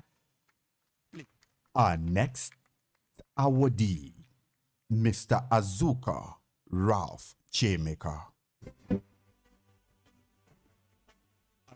Chiemeka, a distinguished figure from Ubuluku in Anyocha South local government area, has carved out an impressive career in journalism, sports administration, and public service. His educational journey began at Uwa Primary School in Benin City, from where he proceeded to St. Anthony's College in Ubuluku for his secondary education before going All right, on congratulations, to obtain his Mr. first Azuka. Thank you, thank you. The next one is Exemplary Service Award on Sports Development, and this goes to Egu Eduzo Francis O. Egu Eduzo Francis O. And he's And represented here. Awadi Eguduzo Francis. Mr. Eguduzo Francis was born into the family of Mr. Eguduzo and late Mrs. Victoria Eguduzo at Umunede, Delta State. He attended Isenu Primary School and then proceeded to the St. Felix Minor Seminary for his secondary education in pursuit of priesthood, which was the dream of his parents. He gained admission into the Delta All right, State Chairman, thank University you so Abraka much. to- That'll be all. Thank you. At this point in time, let's call on award number 7. Former chairman of Warrior A2 Moses to come and present the next set of awards.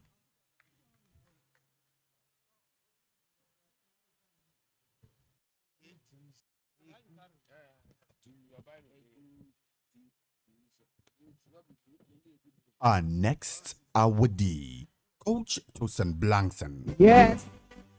Coach Tosin is the winner of the Coach of the Year Award. Blankson is an experienced football coach with over 20 years of coaching experience in youth football and football in general, and has got proven success in developing successful teams and individual players. Having obtained his senior secondary school certificate from Hussey College, Warri, Tosin Bob Blankson proceeded to bag Bachelors of Science in Advanced Certificate Coaching. He later went on to bag All right, congratulations, Coach Tosin for Blankson. youth and amateur No, coaches. Coach, me and you go see for Port Harcourt coaching very soon. license. Now let's go to the next one. Thank you. The next one is the Sports Writer Online Sport Writer of the Year, Clarkson Ogo. Congratulations. Our next awardee, Clarkson Ogo. Clarkson Ogo is a Nigerian journalist and sports editor of online newspaper Daily Watch. He is the secretary of the Delta State Sports Writers Association of Nigeria, SWAN, Delta State chapter, and currently the CEO of Top Sports Africa, Congratulations, She has congrattions, authored several congratulations, congratulations to and Clarkson national Ogo. sports stories. He is member Let's of go the to the International- next award. The next award is the Sports Broadcasting Station of the Delta Broadcasting Service, DBS, Warri. Our next awardee for the Sports Broadcasting Station of the Year, Delta Broadcasting Service, Warri.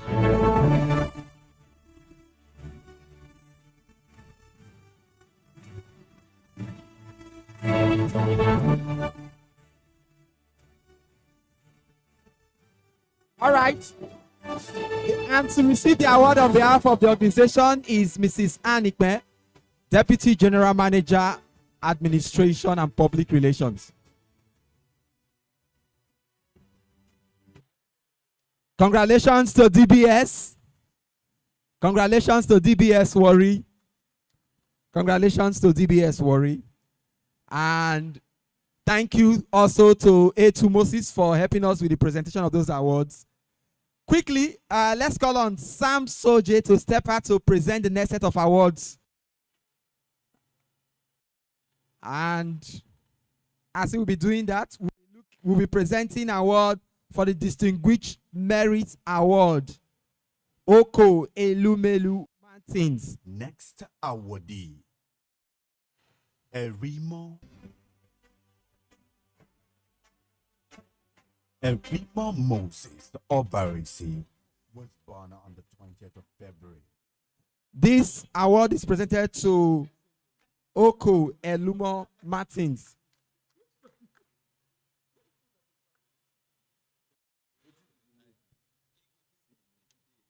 Distinguished. Next award is the Merit Award. You play now. You play that. You play. When I say you stop now. The next award is Merit Award to Erimo Moses. Awardee, Erimo Moses. Erimo Moses Obarisi was born on the 20th of February 1995 into the family of Sir DSP James I. Erimo, retired, in Ethiopia East local government area of Delta State.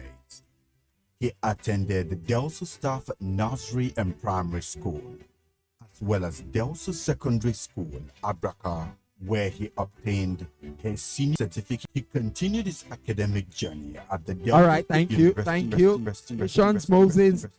Next is the Games Mistress of the Year Award.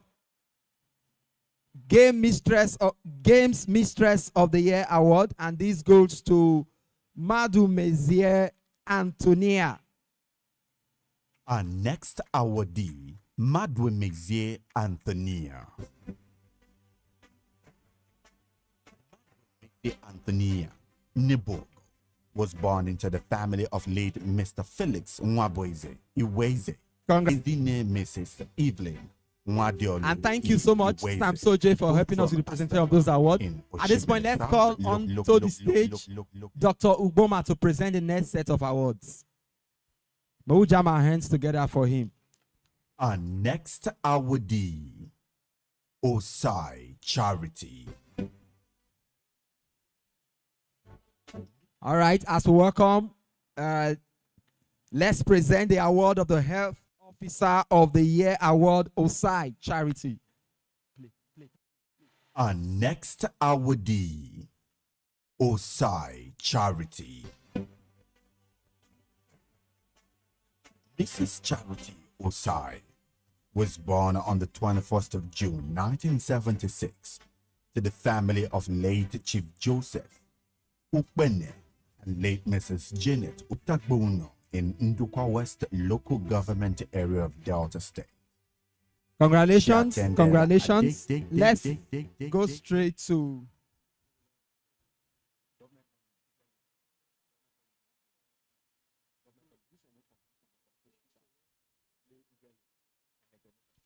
next award is best school on sports development.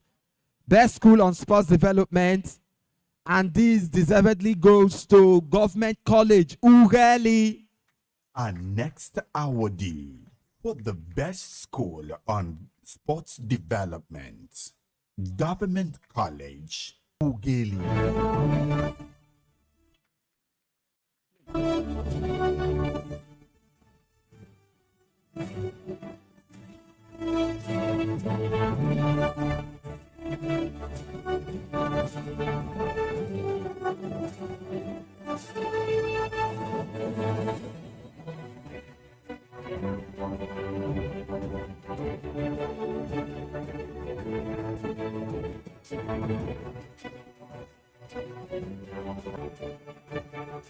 Okay, let's go to the next award.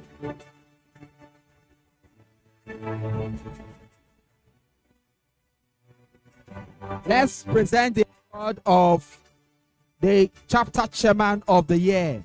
And this goes to Mr. Igini Phillips, state chapter chairman of the year. Igini Phillips.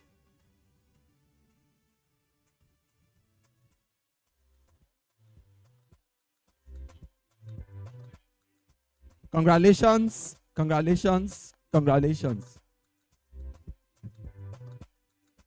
Let's present the award of the best chapter of the year, and this award goes to Isoko South Local Government Area Chapter.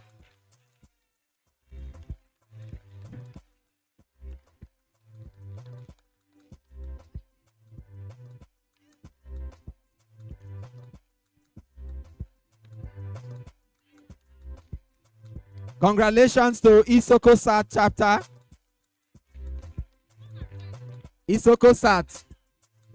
We say when I reach 100. Now let this number come. Why? All right, congratulations, congratulations. That's all, that's all. Wajete. That's all.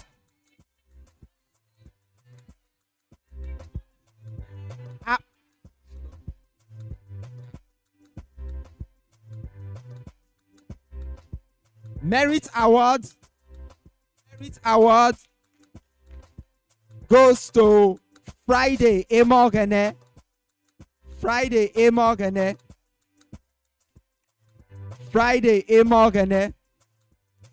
Congratulations, sir.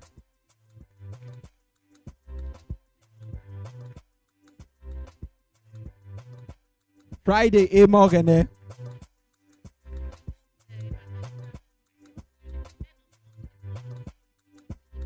Okay, we equally want to present appreciation award to Professor Elo Ibagere, Delta State University, Oleh campus. The head of sports unit is here to represent him, and he will collect the award on his behalf.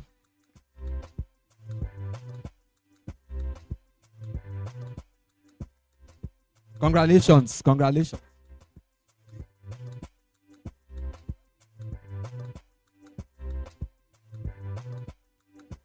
All right, so we'll quickly take, thank you so much, Dr. Oboma, thank you so much.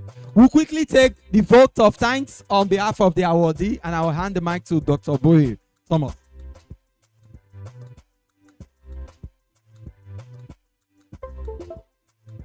Standing on already established protocols, Chairman, sir, I want to, on behalf of all the awardees, appreciate Napher-Sd and everyone that has deemed it possible for us to receive this award today. We say, may the Almighty God richly bless you all in Jesus' name. We believe that what you have done to us today will spur us to a greater height. And I also want to assure our guests a very elaborate speech that when you are coming next to Napher-Sd, you will record nothing less than 1,000 participants. Once again, on behalf of the participants, we want to say, on behalf of the award, we want to say thank you for deeming it fit to give us this award. God bless you. Thank you, Mr. Chairman, and our invited guests. God bless you, sir. All right, thank you so much.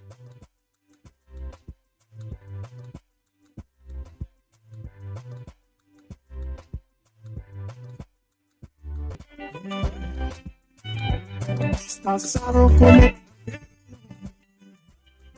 It's paper boy. I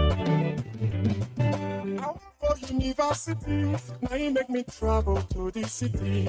But today, what a pity to catch up no easy for the city. All right, so we quickly go to.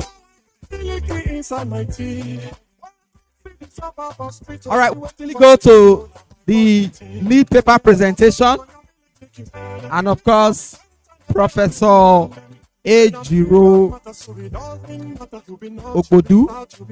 Ikudu rather, yes. Dr. Ugboma, you take over. Okay.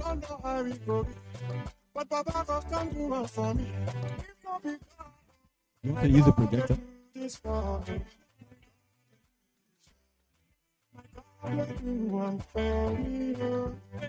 Been there make a study like Obama. I've been there play make a notebook like Mandela. Think about the sleepless nights with the all right. Post flashing of the sweetest. I've been there study very hard make I know my book. So I go work for the place where I go make my. You want to use slide? Okay, okay. All right. Technical. Get ready. Over to you.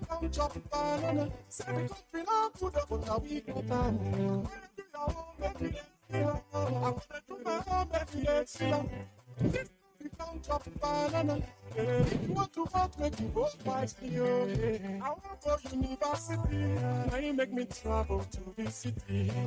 But today, what a pity to catch up no easy for the city. The matter can better be. Inside my tea. See the top of hospital, we waiting boys to eat down by varsity. So you feel like making stand. This not be time and then I make you young. They're not serious matter, so it all been matter to be not you.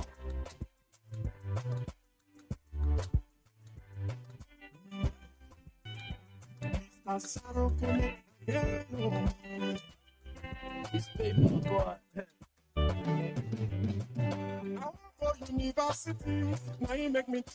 Napher-Sd, Napher-Sd, holistic human development. Thank you very much. Is the slide ready? Ready? In advance.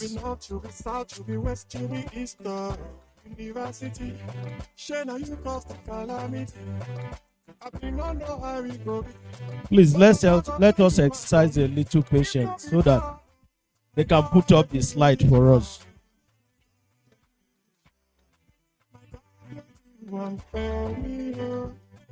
Been there make a study like Obama. I've been there play make a notebook like Mandela. Think about the sleepless nights with the candlelight. The campus flashing of the sweetest. I've been there study very hard make I know my book. So I go work for the place where I go make my dough. What think up with the matter for my country? When you say to work, you go tire of other countries. This now become chop banana. Say we country now put up on a week of time. When you do your own, I wanna do my own, this now become chop banana. If you want to vote, make you vote wisely. I want to go university. Now you make me travel to the city. While we await the slide, I guess we can continue.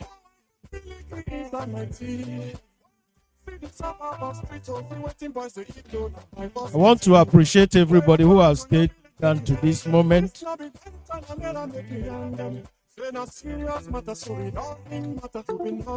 I want to appreciate our national president in absentia, Professor Mrs. Adeyanju,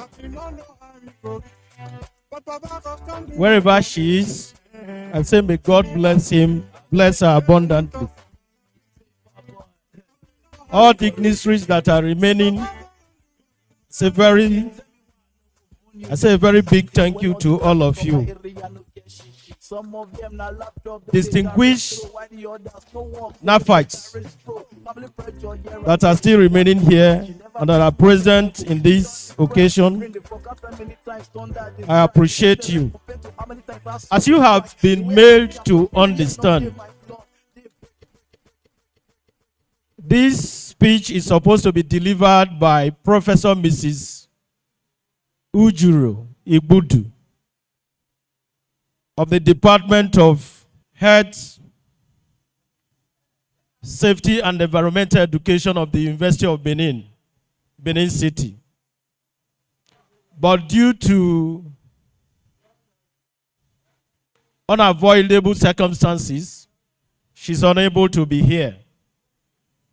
However, she has sent me to deliver her goodwill messages to you, that however it is, that she's with you in spirit, and pray that God will grant the success of this conference and workshop.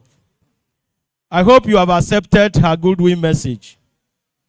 Thank you very much. The title of the paper is Resilience Through Health Education Business, Mitigating Economic and Promoting National Development,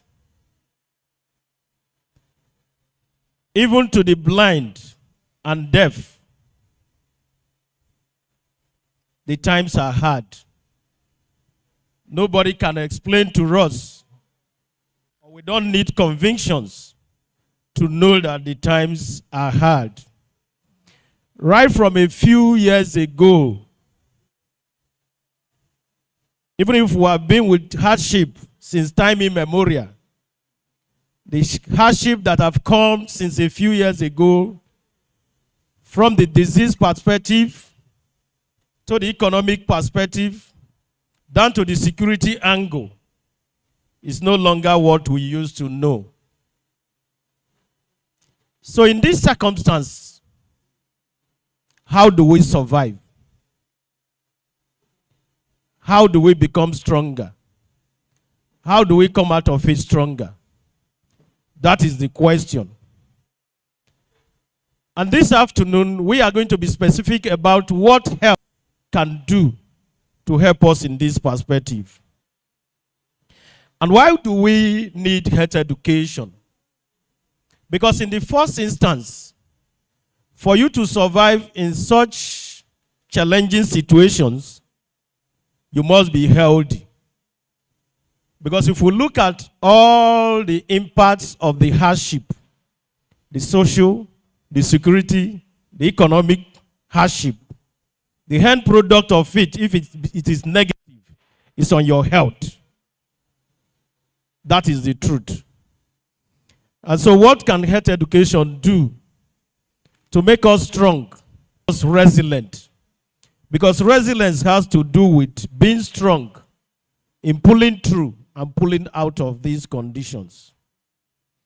In today's rapidly changing world, nations face multifaceted economic challenges exacerbated by health crisis, environmental changes, and social upheavals. Building resilience, which is the ability to withstand and recover from these challenges, is very important. Health education plays a very pivotal role in building this resilience, not only by improving individual and community health, but also by driving economic stability and national. Within the coming minutes, we are going to be looking at how health education can do this. What is resilience in the context of health education and in the context of national development? Resilience in the context of health education is for you to acquire that health status with which you can confidently face challenges as they come in today's world. Be they health challenges, be they economic challenges, be they security challenges. And it comes in different ways. The very first one is preventive measures. I told people that if health education had been as it's supposed to be, if everybody had been very preventive, even the COVID-19 saga that came would have been more prepared than we were, because all the basic preventive measures and management measures were the things that were originally embedded in the health education. What were they telling us? Hand washing, basic hygiene, keeping your environment clean. The only new thing we learned then was just lockdown, which was new to us. If not every other thing that we use in fighting the COVID-19, and even every other communicable disease that we are even thinking that will come, are all the basic ethics which health education drives originally. So health education prepares us for prevention of diseases, both at the individual level and the community level. So that is the first instance. Impact of effective health education. Health education provides individuals and communities with the necessary knowledge and health risk and preventive strategies. And this is done through making informed health decisions. With health education, you can make informed health decisions. There are health decisions that are not informed. Them are based on superstitions, what you just think that is supposed to be. Some of them are based on what you picked on the streets, what people said it should be. But when you are health educated, you make informed decisions based on the real knowledge of health and how it's supposed to be. The second one is participating in preventive practice. Awareness encourages behaviors such as regular screenings, vaccinations, and healthier eating habits. See, when you are health informed, it makes you take necessary actions to guide yourself against infections. As I sit here, I have a group of my students who are doing an enlightenment campaign in a maternity about the implications of early health screening among reproductive women. During our classwork, I was asking my students, how many of you, 200 level students, how many of you have done your cervix or your cervical screening before this your level of 200 level? Behold, there was nobody, even if they were health education students. I was surprised. And I think even a lot of our mothers who have even gone beyond the age of reproduction, there are a lot of our mothers who have not gone for once for cervical screening. I'm very sure some of us here have not done it. That is because we have not really been informed of the importance of cervical screening. I'll just take cervical screening as an example. What about our men who do not see any need for primary health care centers? Do you know that there are a lot of our men, even within their communities, who have never branched a primary health care center once? We men see primary health care centers as centers that are equivalent to maternity homes, where women go to give birth. But believe you me, all the basic health precepts are done at that primary health care center. A lot of men do not know that you can walk into a primary health care center and take your blood sugar level, take your temperature. All these basic things they tell us, do this from time to time.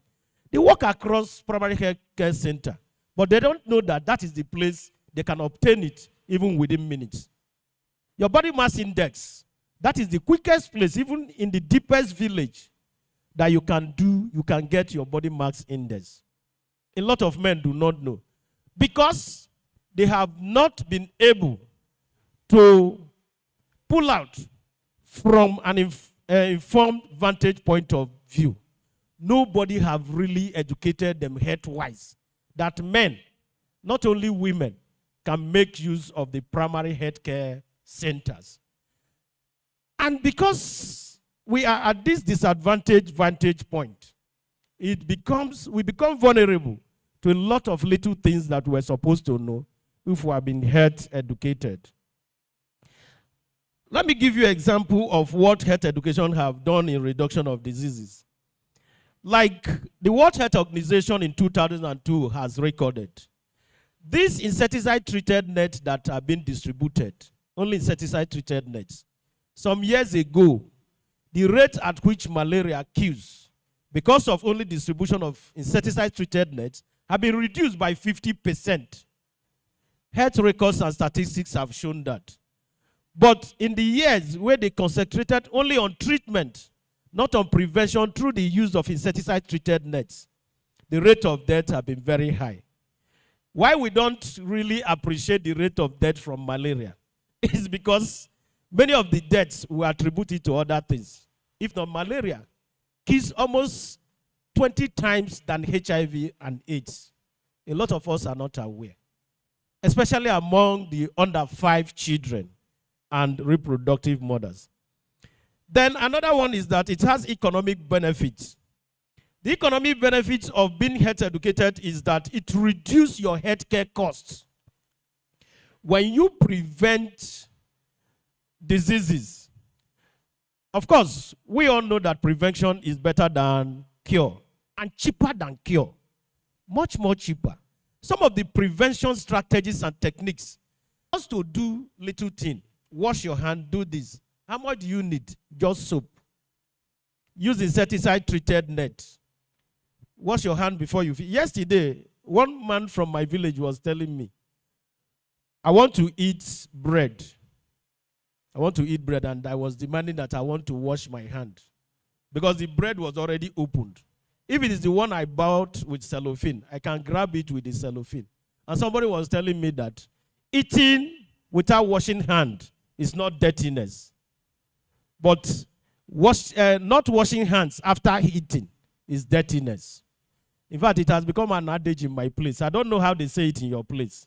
But do you know that it is riskier not to wash your hand before eating than your hand after eating? Because after eating, the hand is no longer going to your mouth. But before eating, the hand is going to your mouth. And believe you me, almost everything that we have contact with has the probability of giving us diseases. This microphone that I'm holding, with very deep sense of apology to everybody that have heard it. Some of them may be infected with HIV, I don't know. Even me that is holding it now. I may be infected with staphylococcus, you don't know. This microphone, do you know how many persons have heard it since morning? And that is the microphone you will hold. Don't mind us, so no matter how beautiful we're looking up here. Some of us, the disease we can carry, mad people cannot carry it. Disease has nothing to do with how facial you are looking at. You are looking. So, tens of persons have held this microphone. In fact, since they bought it, they don't wash it. Do they wash microphone? So there is no means of disinfecting it in the first place. So since this microphone was bought, everybody have been holding it. And I came here and I heard it. And when I step out there, I want to eat, somebody will tell me that not washing my hand before eating is not dirtiness.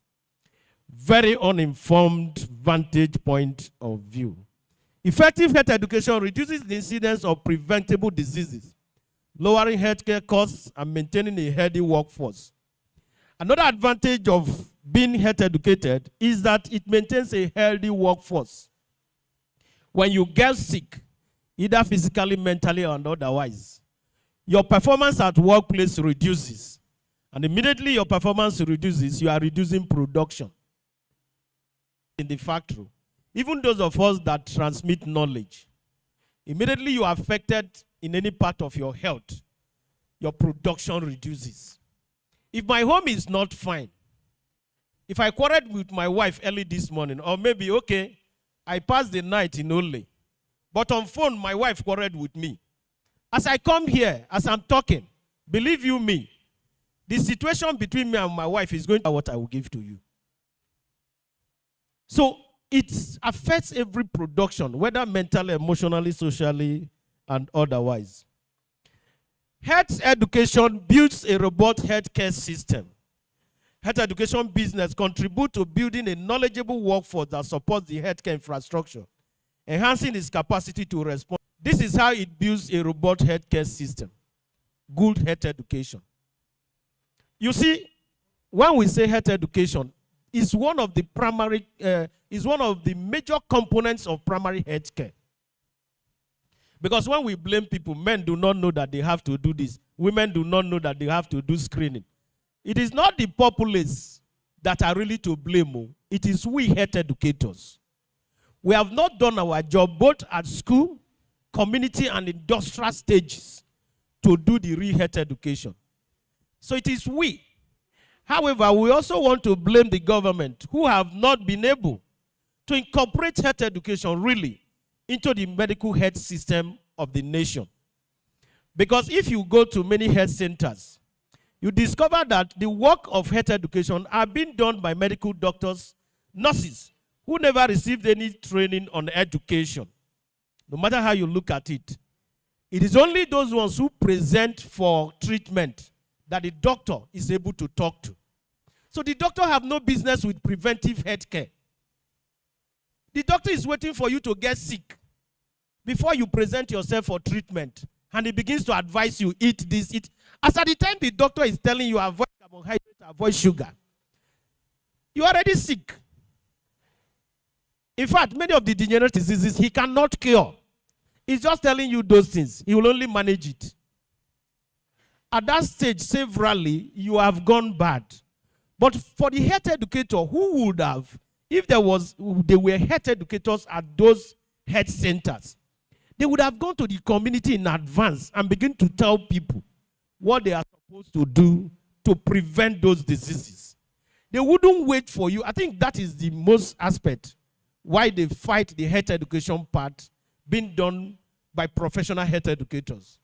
Because they know that if you work with the maternity and you serve the community, you go to meet the people in advance and tell them what to do in advance, not to fall sick.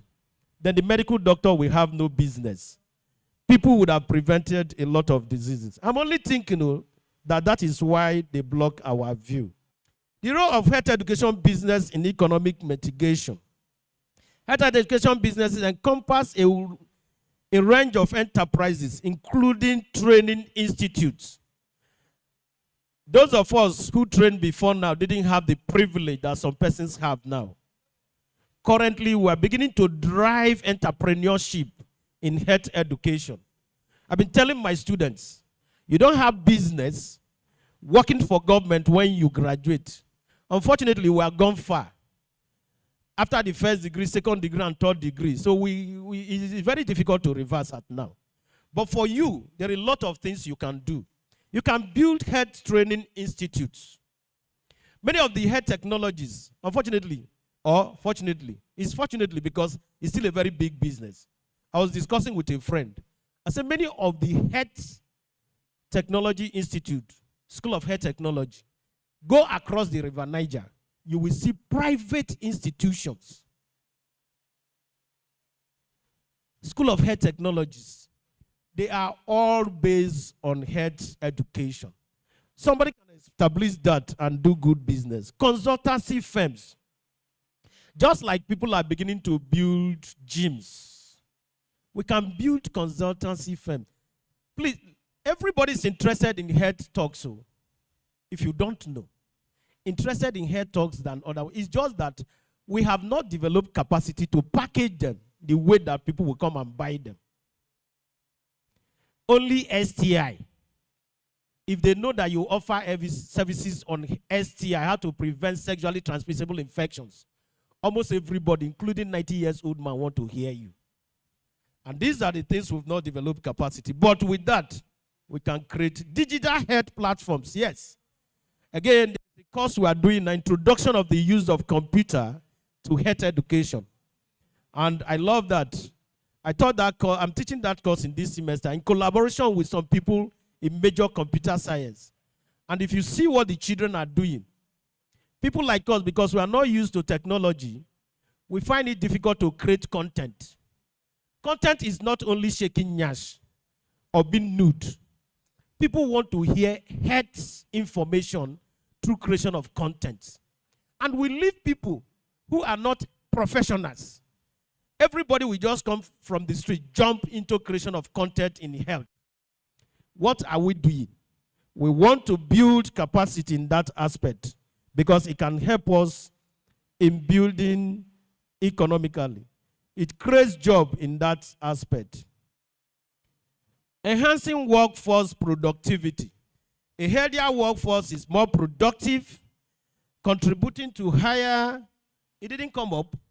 Sorry, the slide didn't come up. I wanted you to be looking at it so that we can be talking together. Contributing to higher economic output and competitiveness. Workforce wellness programs educated by health education businesses can reduce absenteeism and increase employee efficiency. Health education also includes occupational health. Occupational health provides the avenue for workers to be so educated so that they know how to manage their mental, physical, and emotional health. Some time ago, I was the secretary to the Academic Staff Union in my school when we were College of Education. At a point, we were experiencing the death of a lot of staff. And one day, my chairman called me. I am not aversive to spiritual prevention. But my chairman was telling me that this kind of death that we are witnessing among our staff, that it calls for prayer. I say, yes, it calls for prayer. But I've also studied the trend of the deaths. There are oftentimes people who have been emotionally and mentally done. He now asks me, what do you mean? I say, look at all the persons. I can list it to you. All the 10 men who died for this past 1 year plus, all of them are people who have problems with their marriages. Men who have problems with their marriages. Either they've separated with their wives are dead, and they didn't remarry, or they have, look at all of them. 2, there are people who don't come out socially to mingle with people. There are a lot of people, sorry to say it, I'm a health educator, but once in a while, I get my 1 bottle of beer, just one. No. And just sitting over it discussing with people. I can sit over a bottle of beer now. It was when I was young, I do a lot. When I became very health sensitive, I reduced it to 1. I can sit with you over my 1 bottle of beer, and you'll be taking like 5. For 2-3 hours. What am I doing? I'm unwinding. After the day's heavy work, discussing. I'm not encouraging those of us who don't drink to begin to drink. But what I'm saying is that there is need to unwind from time to time. Sit with people. Share your ideas with people. Because when you don't, it brings unhealthy nature. Affects your mental health. Innovation and entrepreneurship. Health education as a catalyst for national development. National development is a holistic process encompassing economic growth, social inclusion, and improved quality of life. Health education contributes to this process in several keys. See, if you go back, Google it, and look at the Sustainable Development Goals, among the almost 8 to 10, you will see that almost 5 is directly related to health.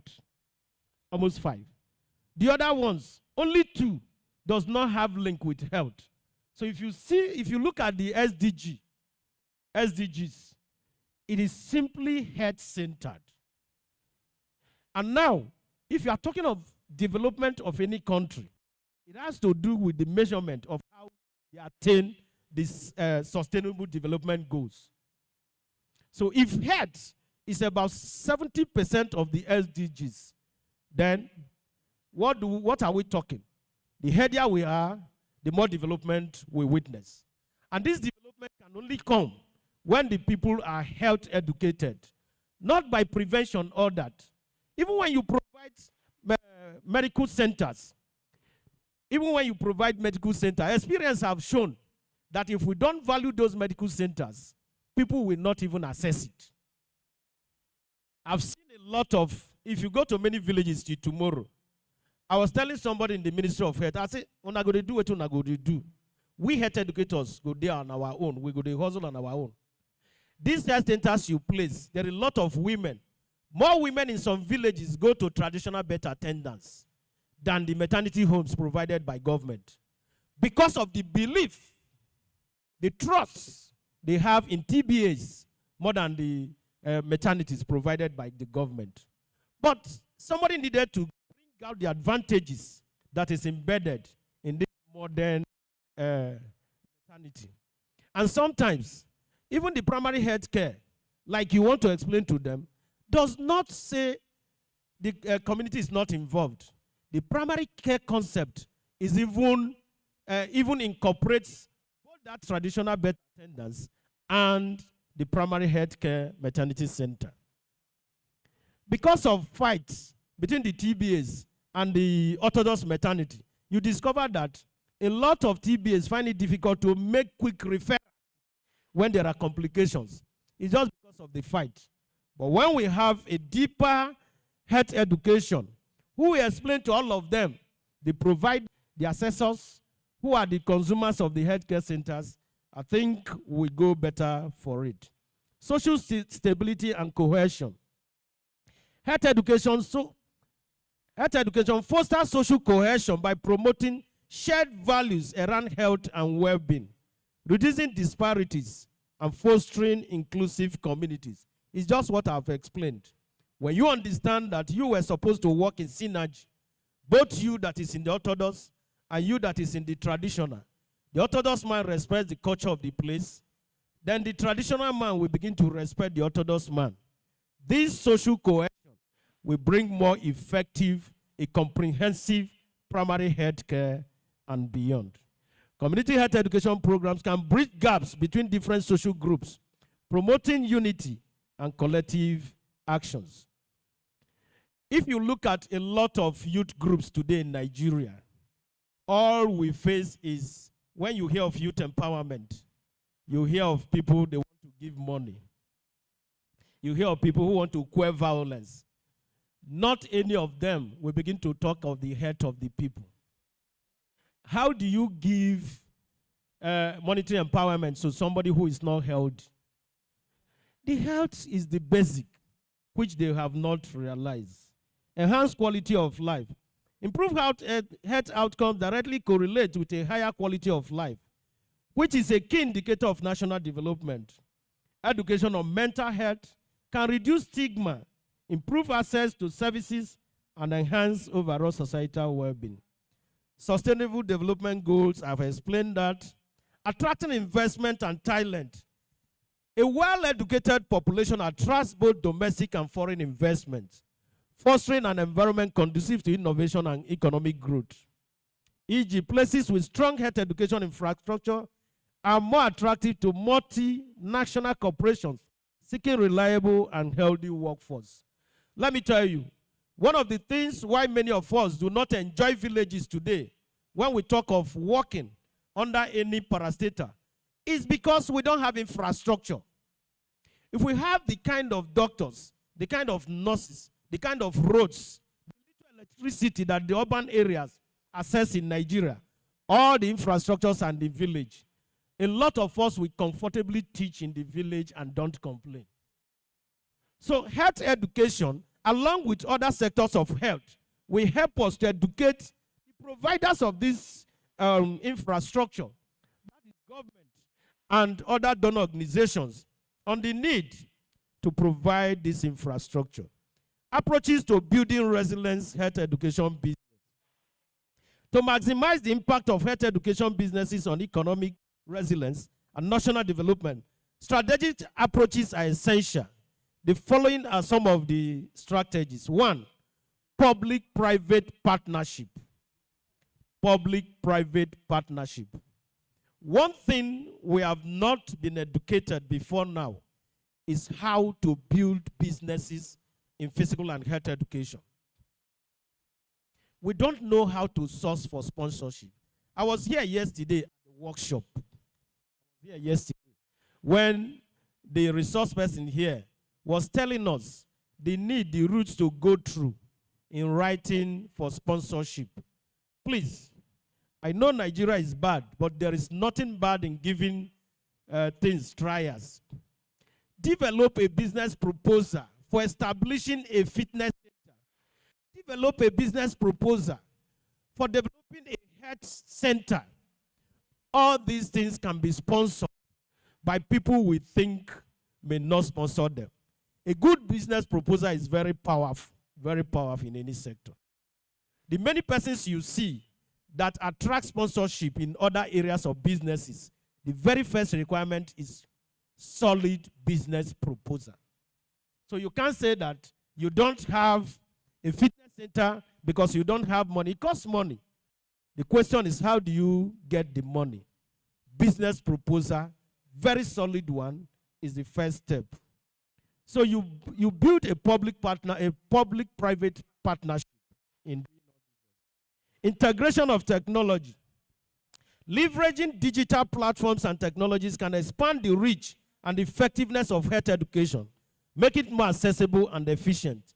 Online health education courses can reach remote areas, overcoming geographical barriers and increasing participation. Who said our content will not be accessed online? Our content can be accessed online.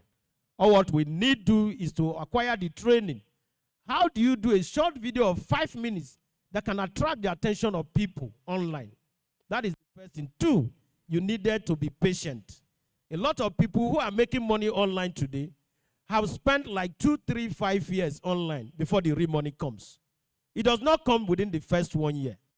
So there are 2 things that are involved before we can really integrate technology in health education business. Sustainable business model, I've said that one. You needed a very good business plan for you. Community engagement and localization. Tailoring health education program to the specific needs and contents of local communities. Enhance relevance and effectiveness. Culturally sensitive health education materials resonate better with target audiences, increasing program and uptake. See, when I was, let me not say wasting time running my PhD program, there was a young man who was going from school to school, just building one non-governmental organization from scratch. What was he doing? Talking about health education, talking about the need for children to go to school. He will just go to school on the assembly ground, 10 minutes, he start to talk, and is videoing it. He will go to another school, he will just be visiting schools like that on daily basis. Just 10 minutes talk, talking trash. He's not even an educationist. How much more health education? Some days he will include female violence. He include domestic violence. Before 3 years, my brother is now abroad, taken by that single exercise. An organization got attracted by what he was doing. An organization, an international organization. So those of us in health education, we can build capacity through monitoring and evaluation. We need to monitor what we are doing. Challenges and solution to health education business. As we are talking about how to build capacity, how to improve health, it's as if it is simple. There is nothing simple under this simple nation called Nigeria. But it requires and it needs the effort. So these are the barriers. And we've taught some of them gradually when we're talking. The first barrier is funding and investment. Limited access to capital can hinder the growth and sustainability of health education business. Now I'm saying the young man was traveling from school to school. You know what it means if you are in the local government. After traveling to the schools in the capital, even traveling to the next village, the next morning to the next village, for somebody who is not earning a salary or who does not have a business, it's a very big challenge. But there is a way we can go around it. We encourage investment through incentives, grants, and fostering a supportive investment ecosystem. This is at government level because it's not just the health educator. Government and donor organizations have to look deep into what they can do to encourage health educators. So regulatory hurdles. Navigating regulatory requirements can be complex and time-consuming. Now, you are saying that a health educator should take his place in the primary health care. When somebody who is a medical doctor has been manned to head the place, how do you break through? How do you break through? So, professional associations, like I say, professional associations like NAFA should fight at policy level to make it very necessary for health educators to be part of the primary healthcare system. Streamline regulatory processes and provide clear guidelines to facilitate business operations. Cultural barriers. Cultural beliefs and practices may impede the acceptance of health education initiatives. Culture, very difficult to break. Now, if you go to my village and you are telling pregnant women to eat snail, you can be shot or driven with stickle. I'm from Asian Mnokwani local government.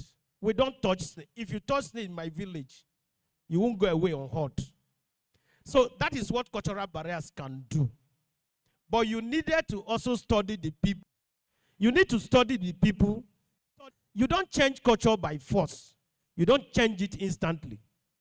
It is part of health educators' professional ethics.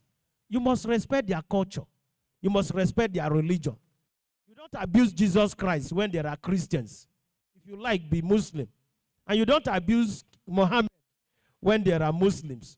So you needed to study the cultural background and know what to do. Engage local communities in program design. So when you are designing your program, if you know that you don't know the real culture of the place, please involve the local communities. So that when you are bringing into your content, you want to go to community health education for reproductive women, tell them how to get more blood, more iron. Please remove snail in such a community for the now, until they change their culture. Technological accessibility is another barrier. Limited access to technology in certain regions can restrict the reach of digital health education. One is just happening here now. Technological breach. The whole slide we have been preparing for almost 2 months, just for today. Just for today, 40 minutes to 60 minutes, all the aims have been defeated. For over 2 months, we have been planning this slide. Technological breach. It can happen in other places. You want to say you want to do something, online. You want to use Zoom to educate people. I bet you 25 minutes out of your 15 minutes will be online live education.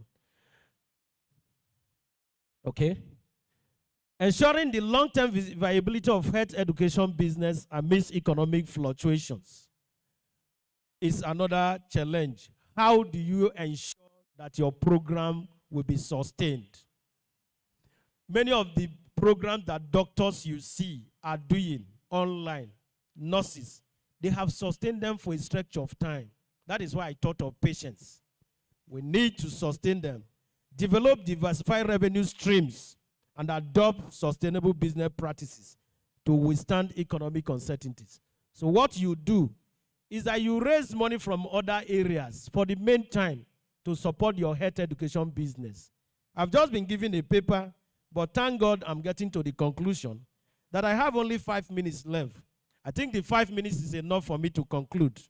In conclusion, health education businesses hold immense potential to build resilience against economic challenges and drive national development by fostering a healthy, knowledgeable, and empowered population. These businesses contribute to economic stability, job creation, and the overall well-being of society. Strategic investments, innovative approaches, and collaborative efforts are essential to unlocking this potential. As members of Napher-Sd and as stakeholders in Nigeria's future, we have a collective responsibility to champion the integration of health education into our economic and developmental strategies. Let us work together to build a resilient, prosperous area for generations to come. I encourage each of you to explore opportunities within your spheres of influence to support and develop health education initiative, whether through partnerships, investments, or advocacy. Your contributions can make a significant difference in building our nation's resilience and driving sustainable development goals. Together, we can pave the way for a healthier, more resilient Nigeria in a challenging situation like we're going through in Nigeria. I want to thank you for giving me your ears these few minutes, and God will bless you for listening to me. Thank you very much.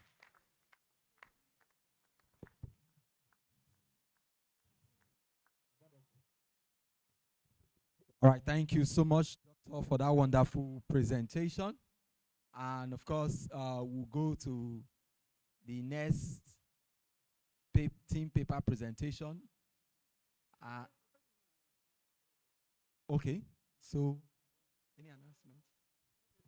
Okay, let's take some reactions then. Questions? Any questions for the presentation? Questions? Questions? Questions? All right, somebody. You have a question? Okay.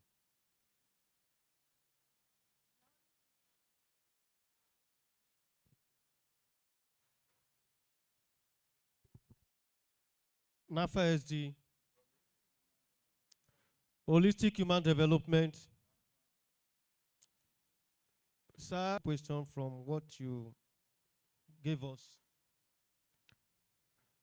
From the point of an orthodox medical home and the normal health centers, I want to ask, or to be enlightened the more. I saw a woman giving a testimony that her daughter has passed through 2 CS or operation when she was giving birth to her children. But on the 3rd one, she went to an orthodox and delivered safely.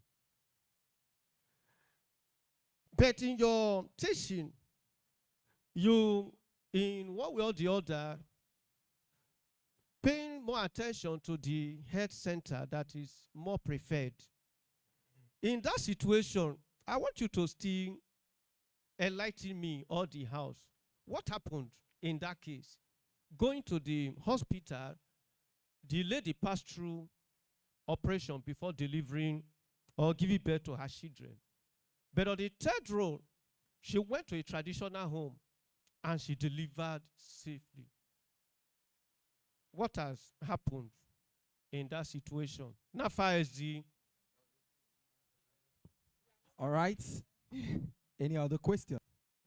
Okay, let's get. Okay. Not really a question. I know that it would have been a bit simplified if after the lecture, a repertoire would have just done a little work. But I know in most cases, we don't give room for repertoire for lit papers being presented. But yes, I want to appreciate our resource person. He has done well. And the paper is self-explanatory. And the illustrations he gave, I want to add 1 or 2 things to tell us that if we don't gain anything, there are 2 illustrations he gave here. If you watch out, while he was presenting the paper, I was listening keenly, pay all attention, because the most important aspect in an academic conference like this. And I know that at the end of this meeting, innovations will come up so that subsequently, when all our guests are seated, then the lead paper presentation will come to learn and take something home. But if they were here today, or if they were still around and they listen to this well-loaded lecture, they will take something home. He said something, and I learned concepts. I'm taking it home to my students and to every other person. Washing hand before you eat, and washing hand before you eat. People put more emphasis on washing your hand after you have what? Eating. It's only when they want to sit at home to either swallow a bar or pounded yam, they want to what? Wash their hands before they eat. But when they want to buy snacks, they want to eat bread, they don't wash their what? Their hands. So he laid an emphasis that it is even more advisable for us to wash our hand when we buy all these snacks. Before we eat them, wash your hand before you take that snack and put into your mouth. That is even far, far better of considering the health what? Implication. He also gave an instance with the microphone that we are holding. You don't know the numbers of persons that are holding the microphone. Many of us don't know that through this microphone that we are here today, somebody can contact HIV. Somebody can contact most of those communicable diseases, but most of us don't know. The way I'm holding this microphone, if an infected person have held this microphone, he has a cut, and I have a cut, and I handle this microphone, through that cut, I will do what? I will contact that communicable disease. So as bad as that. That's why in most cases they always emphasize we should wash our hands. Then there is something he also talked about as health educators, physical educators, cultural implications. The cultural, we should not take culture for granted. We are in Isoko culture, Isoko and also. There are some certain culture things here you don't take for granted as long as you are in this world, in this community. He used his own village as an example. While he was talking, somebody sitting close to me, I said, well, you don't use periwinkle to cook for a typical Isoko man, or you don't even cook Congo meat for him. They were looking at me. One of my boys went to buy me food. He went and, as he was buying the food, I had the administration that this guy might likely put periwinkle inside. I called him. They are supposed to be here now. I said, boy, don't put periwinkle. He didn't hear me well. So when he came, he spent huge amount of money to buy the food. As soon as he was delivering the food to me, I said, I hope there is no periwinkle inside. He said, no, periwinkle don't. I said, you will take him back home. He has to go back. He now looked at me, somebody that I was talking, said, yes, senior pastor in Redeem, but don't put periwinkle in my Isoko man. And I still believe that culture that if there is war, there is fight tomorrow. As an Isoko man I'm passing, what will happen? The typical Isoko man that comes from Olomoro, what will happen? Not even escape. Not even cutlass now. You know what they call AB in Isoko? When there is a war here, people are fighting here. You are seeing, this man is seated close to me. There is going to be a grace of cloud that will cover me. You will not be seeing me. You are seeing the next person. I'm seeing you, but you are not seeing me.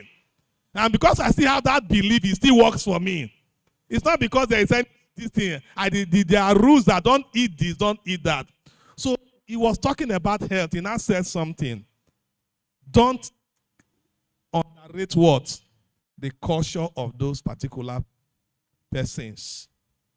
Then when he now talked about this traditional birth attendant, there's an area I so much, in fact, I learned a lot of things today. And I believe that those of you that are seated here, that are still seated, when more of these questions will be coming, you will learn more. Don't be here the next few minutes that is going to be here. But this is the most important aspect of this conference. I know that question that you have asked is going to answer that question. Though, during the course of presentation, he said he did not neglect the traditional aspect of it. Because take it or leave it. The traditional, how do they call it again in health now? TBA, traditional birth attendant, good. There are some certain herbs. The proper health educator is not against it. But how to apply it at what? That matters. So there are some certain operations doctors will give to you. When you take some of this help, the women will what? Deal it. Just know the rules on how to follow. I want to end up my talk here and hand over back to, I know there are a lot of things we are going to learn. Thank you very much. Thank you, sir. Any other reaction? Let me take all of them at once. Okay. Reactions.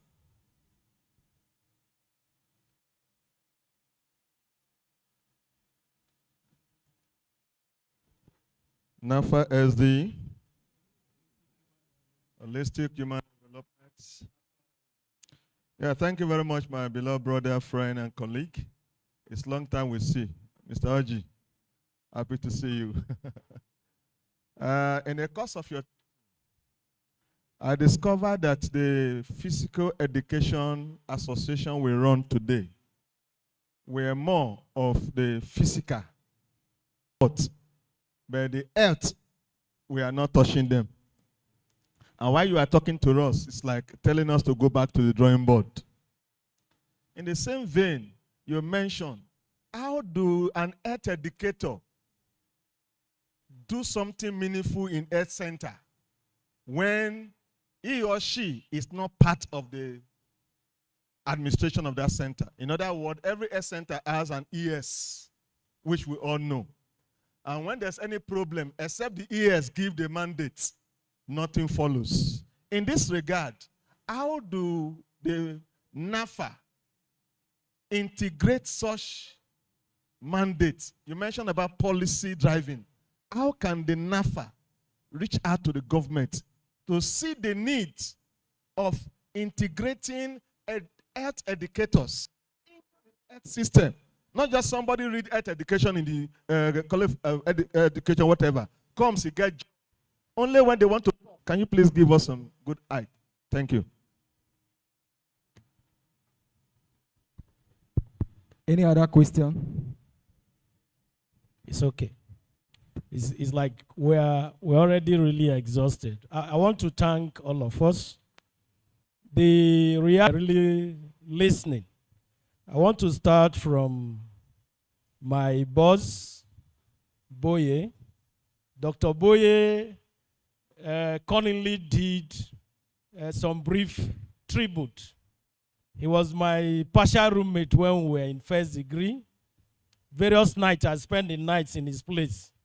We graduated together at first degree, and we were very close. Because I was staying in the hostel, and he was a big man. He couldn't spend some nights with me, but I spent many nights with him. Dr. Boye, thank you very much. Our friendship have existed till today. My fellow young health educator, physical and health educator over there. You see, recently, for those of us who after first degree, I will emphasize this diversion when I will be reacting to Malgade.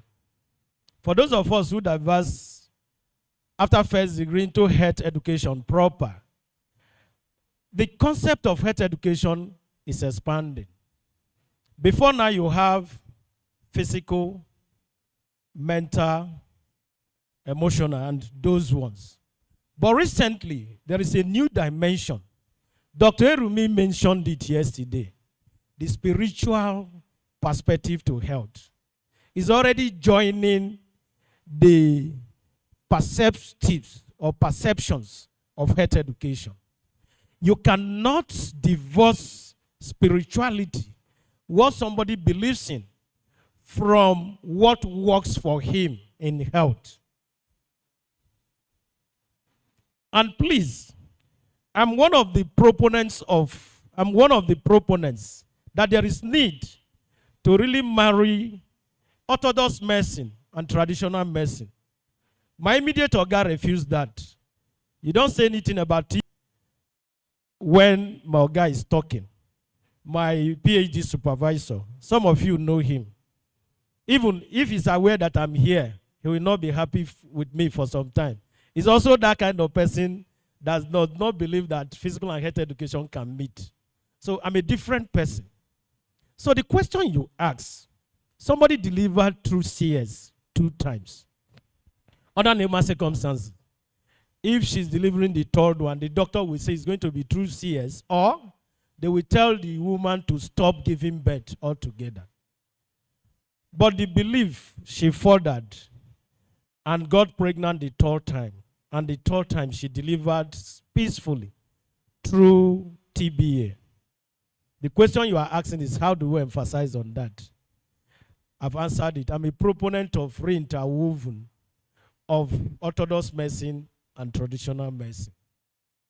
There are a lot of things that happen in life that is beyond what we can see. As a young PhD holder, I've suffered a lot. And I've been very obstinate in believing a lot of things until recently. There are a lot of things we don't see. Whether you go to church, whether you don't go to church, whether you are a pagan, that is traditional worshippers, or you are just becoming a floater like me, because for the past 15 years, I don't think if I've stepped a church. But I'm a strong believer in God.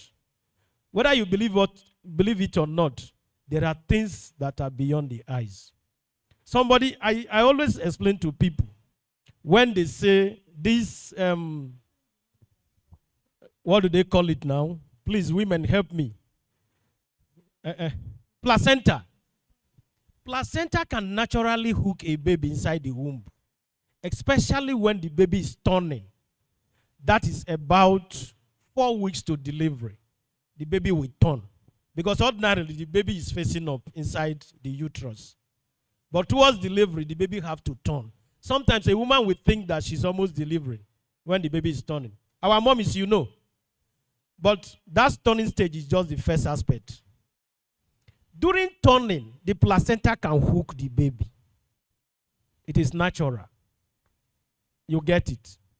But at the same time, if you go for a scan and you don't see placenta holding the baby, but the mother is saying, I feel something is holding my baby is not shaking well, then there is something more than physiology and anatomy. So how I approach my own, the 5 times my wife gave birth, sorry, we have lost one. If there is delay, I go for orthodox scanning first. If I can see it physically, I go there. It is simple. I had a doctor who can easily rotate the baby back and rotate the baby back again in a way that the placenta will not hook the baby. You get it? But if I go for scan and I didn't see anything holding the baby, bros, I go to my village. Sorry to say it in an academic setting. I don't have any apology to anybody. I'm already a doctor no matter how small I'm looking. You get it? I'm already an authority. So that is what I do. Believe you me, the white people also do it. They have their traditional medicine. All the things they package from us, from Asia, are not orthodox as we make it look. Look at the ones they package, even dry roots. They bring it to us. And so, my brother, it can happen. Have I answered your question? Lastly, that face is beginning to look familiar to me. That must be one of my guys. The question he asks, I said I'm going to dwell in the issue of physical and health education. First of all, Dr. Rumi said it yesterday. There is no need for fight. There is no need for fight. In fact, a lot of persons often see me as somebody who share in the fight. I don't know why they see me like that. Maybe because of the passion I have for health education. Because personally, I'm taking health education beyond school health education. I'm more interested in community health education than school health education. So the passion with which I do community health education, people get surprised. But if you look at the way I associate with NAFA, in the last national 2 conferences, or 3 conferences, I published paper. It's only this last conference, because of finance, I didn't attend. I attended the one at Zaria. I've been attending NAFA conference, even before a lot of persons. I started attending NAFA conference 2012 from MENA, national conference. The state conference, I've not met any in the last 4 years. My chairman can testify. You may not see me when I sit very quietly. So anybody who is saying that I'm fighting NAFA, that is left for you. I'm doing my contribution to the extent I can do. But as a health educator that I've become now, that is it. How do we make health educators relevant? I've given NAFA a tax, and I hope my chairman heard me. I was very clear.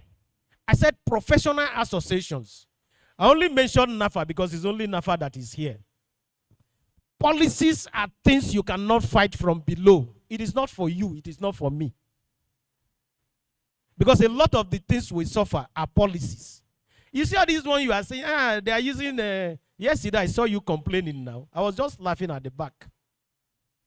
They are using non-professional health educators. Somebody will be in school, he will not teach physical education. During event, they will make the person because he's senior. How can you be a senior where you cannot practice? And my brother here was saying, is your senior colleague. Senior colleague where? If it is the school hierarchy, that person can become senior colleague. But if it is physical education, how can he become a senior colleague when he's not practicing? But you have less to do because it is policy matter. It is policy matter. That is why I directed it to the association. I didn't emphasize it because it's not for many of us here. I believe my chairman heard what I said. Not just NAFA, because I won't hide it. Their fight at leadership level will not allow them. We have some heads associations. We have NAHE, we have Shepan. We just finished our conference at Uniben in Shepan. And I also mentioned these policy matters. If you go to Lagos State, you see what policy is doing. A lot of persons will tell you, why will you say health education must stay differently when you don't have it as a teaching subject? Not mind me. This my little brain, I know a lot of things to answer you. I ask you, do they teach law in primary school? Do they teach political science education? But apart from that, if you go to Lagos State now and see what policy can do, health education is being taught right from JSS1. Not only that, at the clinics, because the nurses and doctors came up forcefully first, they don't want to give health educators their place. I see a lot of my paper I presented at Benin is the role of health education in implementing the goals of primary health care in Nigeria. And what is the problem? The problem is that health educators have not been given their right places. That is why a lot of people are not health educated. So I'm propagating that health educators should be given their right places. But policy will do it. It's not you. So NAHE, Shepan, and if NAFA want to do, they should help us in fighting at government level, policy level. Do you know that, let me not reveal a lot of things. Do you know that we are not licensed as health educators as we speak? So the nurses are licensed. But NAHE is already fighting. During Buhari's regime, it passed through first reading, second reading, and third reading. It was approved by both houses. Only that few weeks Buhari left, he could not sign it. But I think they will take it up again. So I hope I've answered you. So it's policy matters. And we pray. Let us pray for those ones who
go through our AGM, which annual general. After the annual general meeting, go straight to the election. After the election, so please let us come up. Let us come up and so that, and let us also appreciate the arts towards. Let's come out. When you come out, you let things. Like the experience you don't share with someone who gave birth. You of your tears. Like type of gave birth. That's it. And they do that. Let's go to the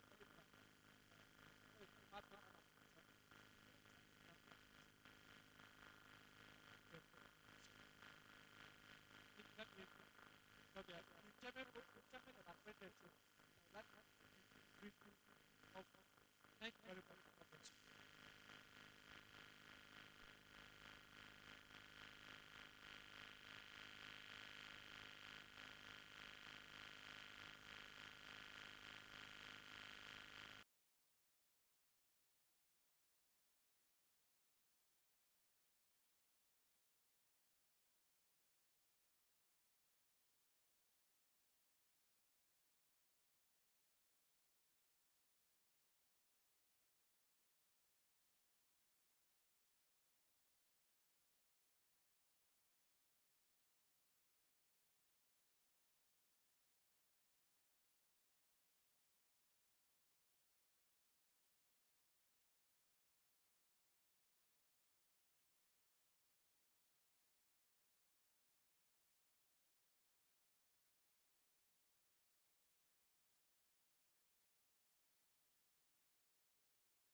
So please, so that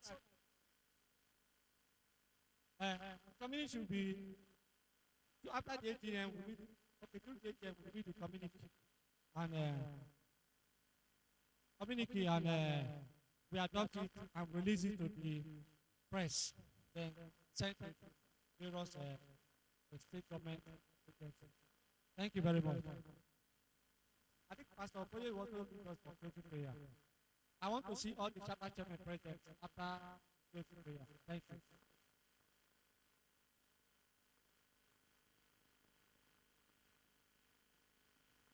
Can we pray? Can we rise on our feet as we pray?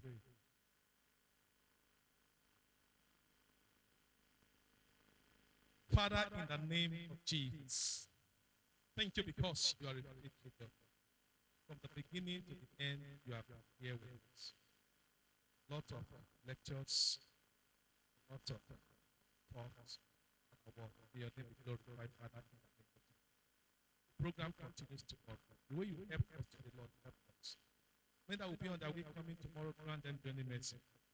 After everything, when they'll be going back, also be going back, grant us journey mercy. Let your name be glorified. Even the communicate drafting committee, Lord, I pray you give them wisdom to come up with something that will be very, very good. I will help the presentation in the mighty name of Jesus. Thank you for our shepherd. Even those that you will elect tomorrow, Father, we pray. Those that will take that expected pledge to them. So the people that you bring on board for us in the mighty name of Jesus. Thank you, Father. Your name be glorified. In Jesus' mighty name we have prayed. Amen. Let's see.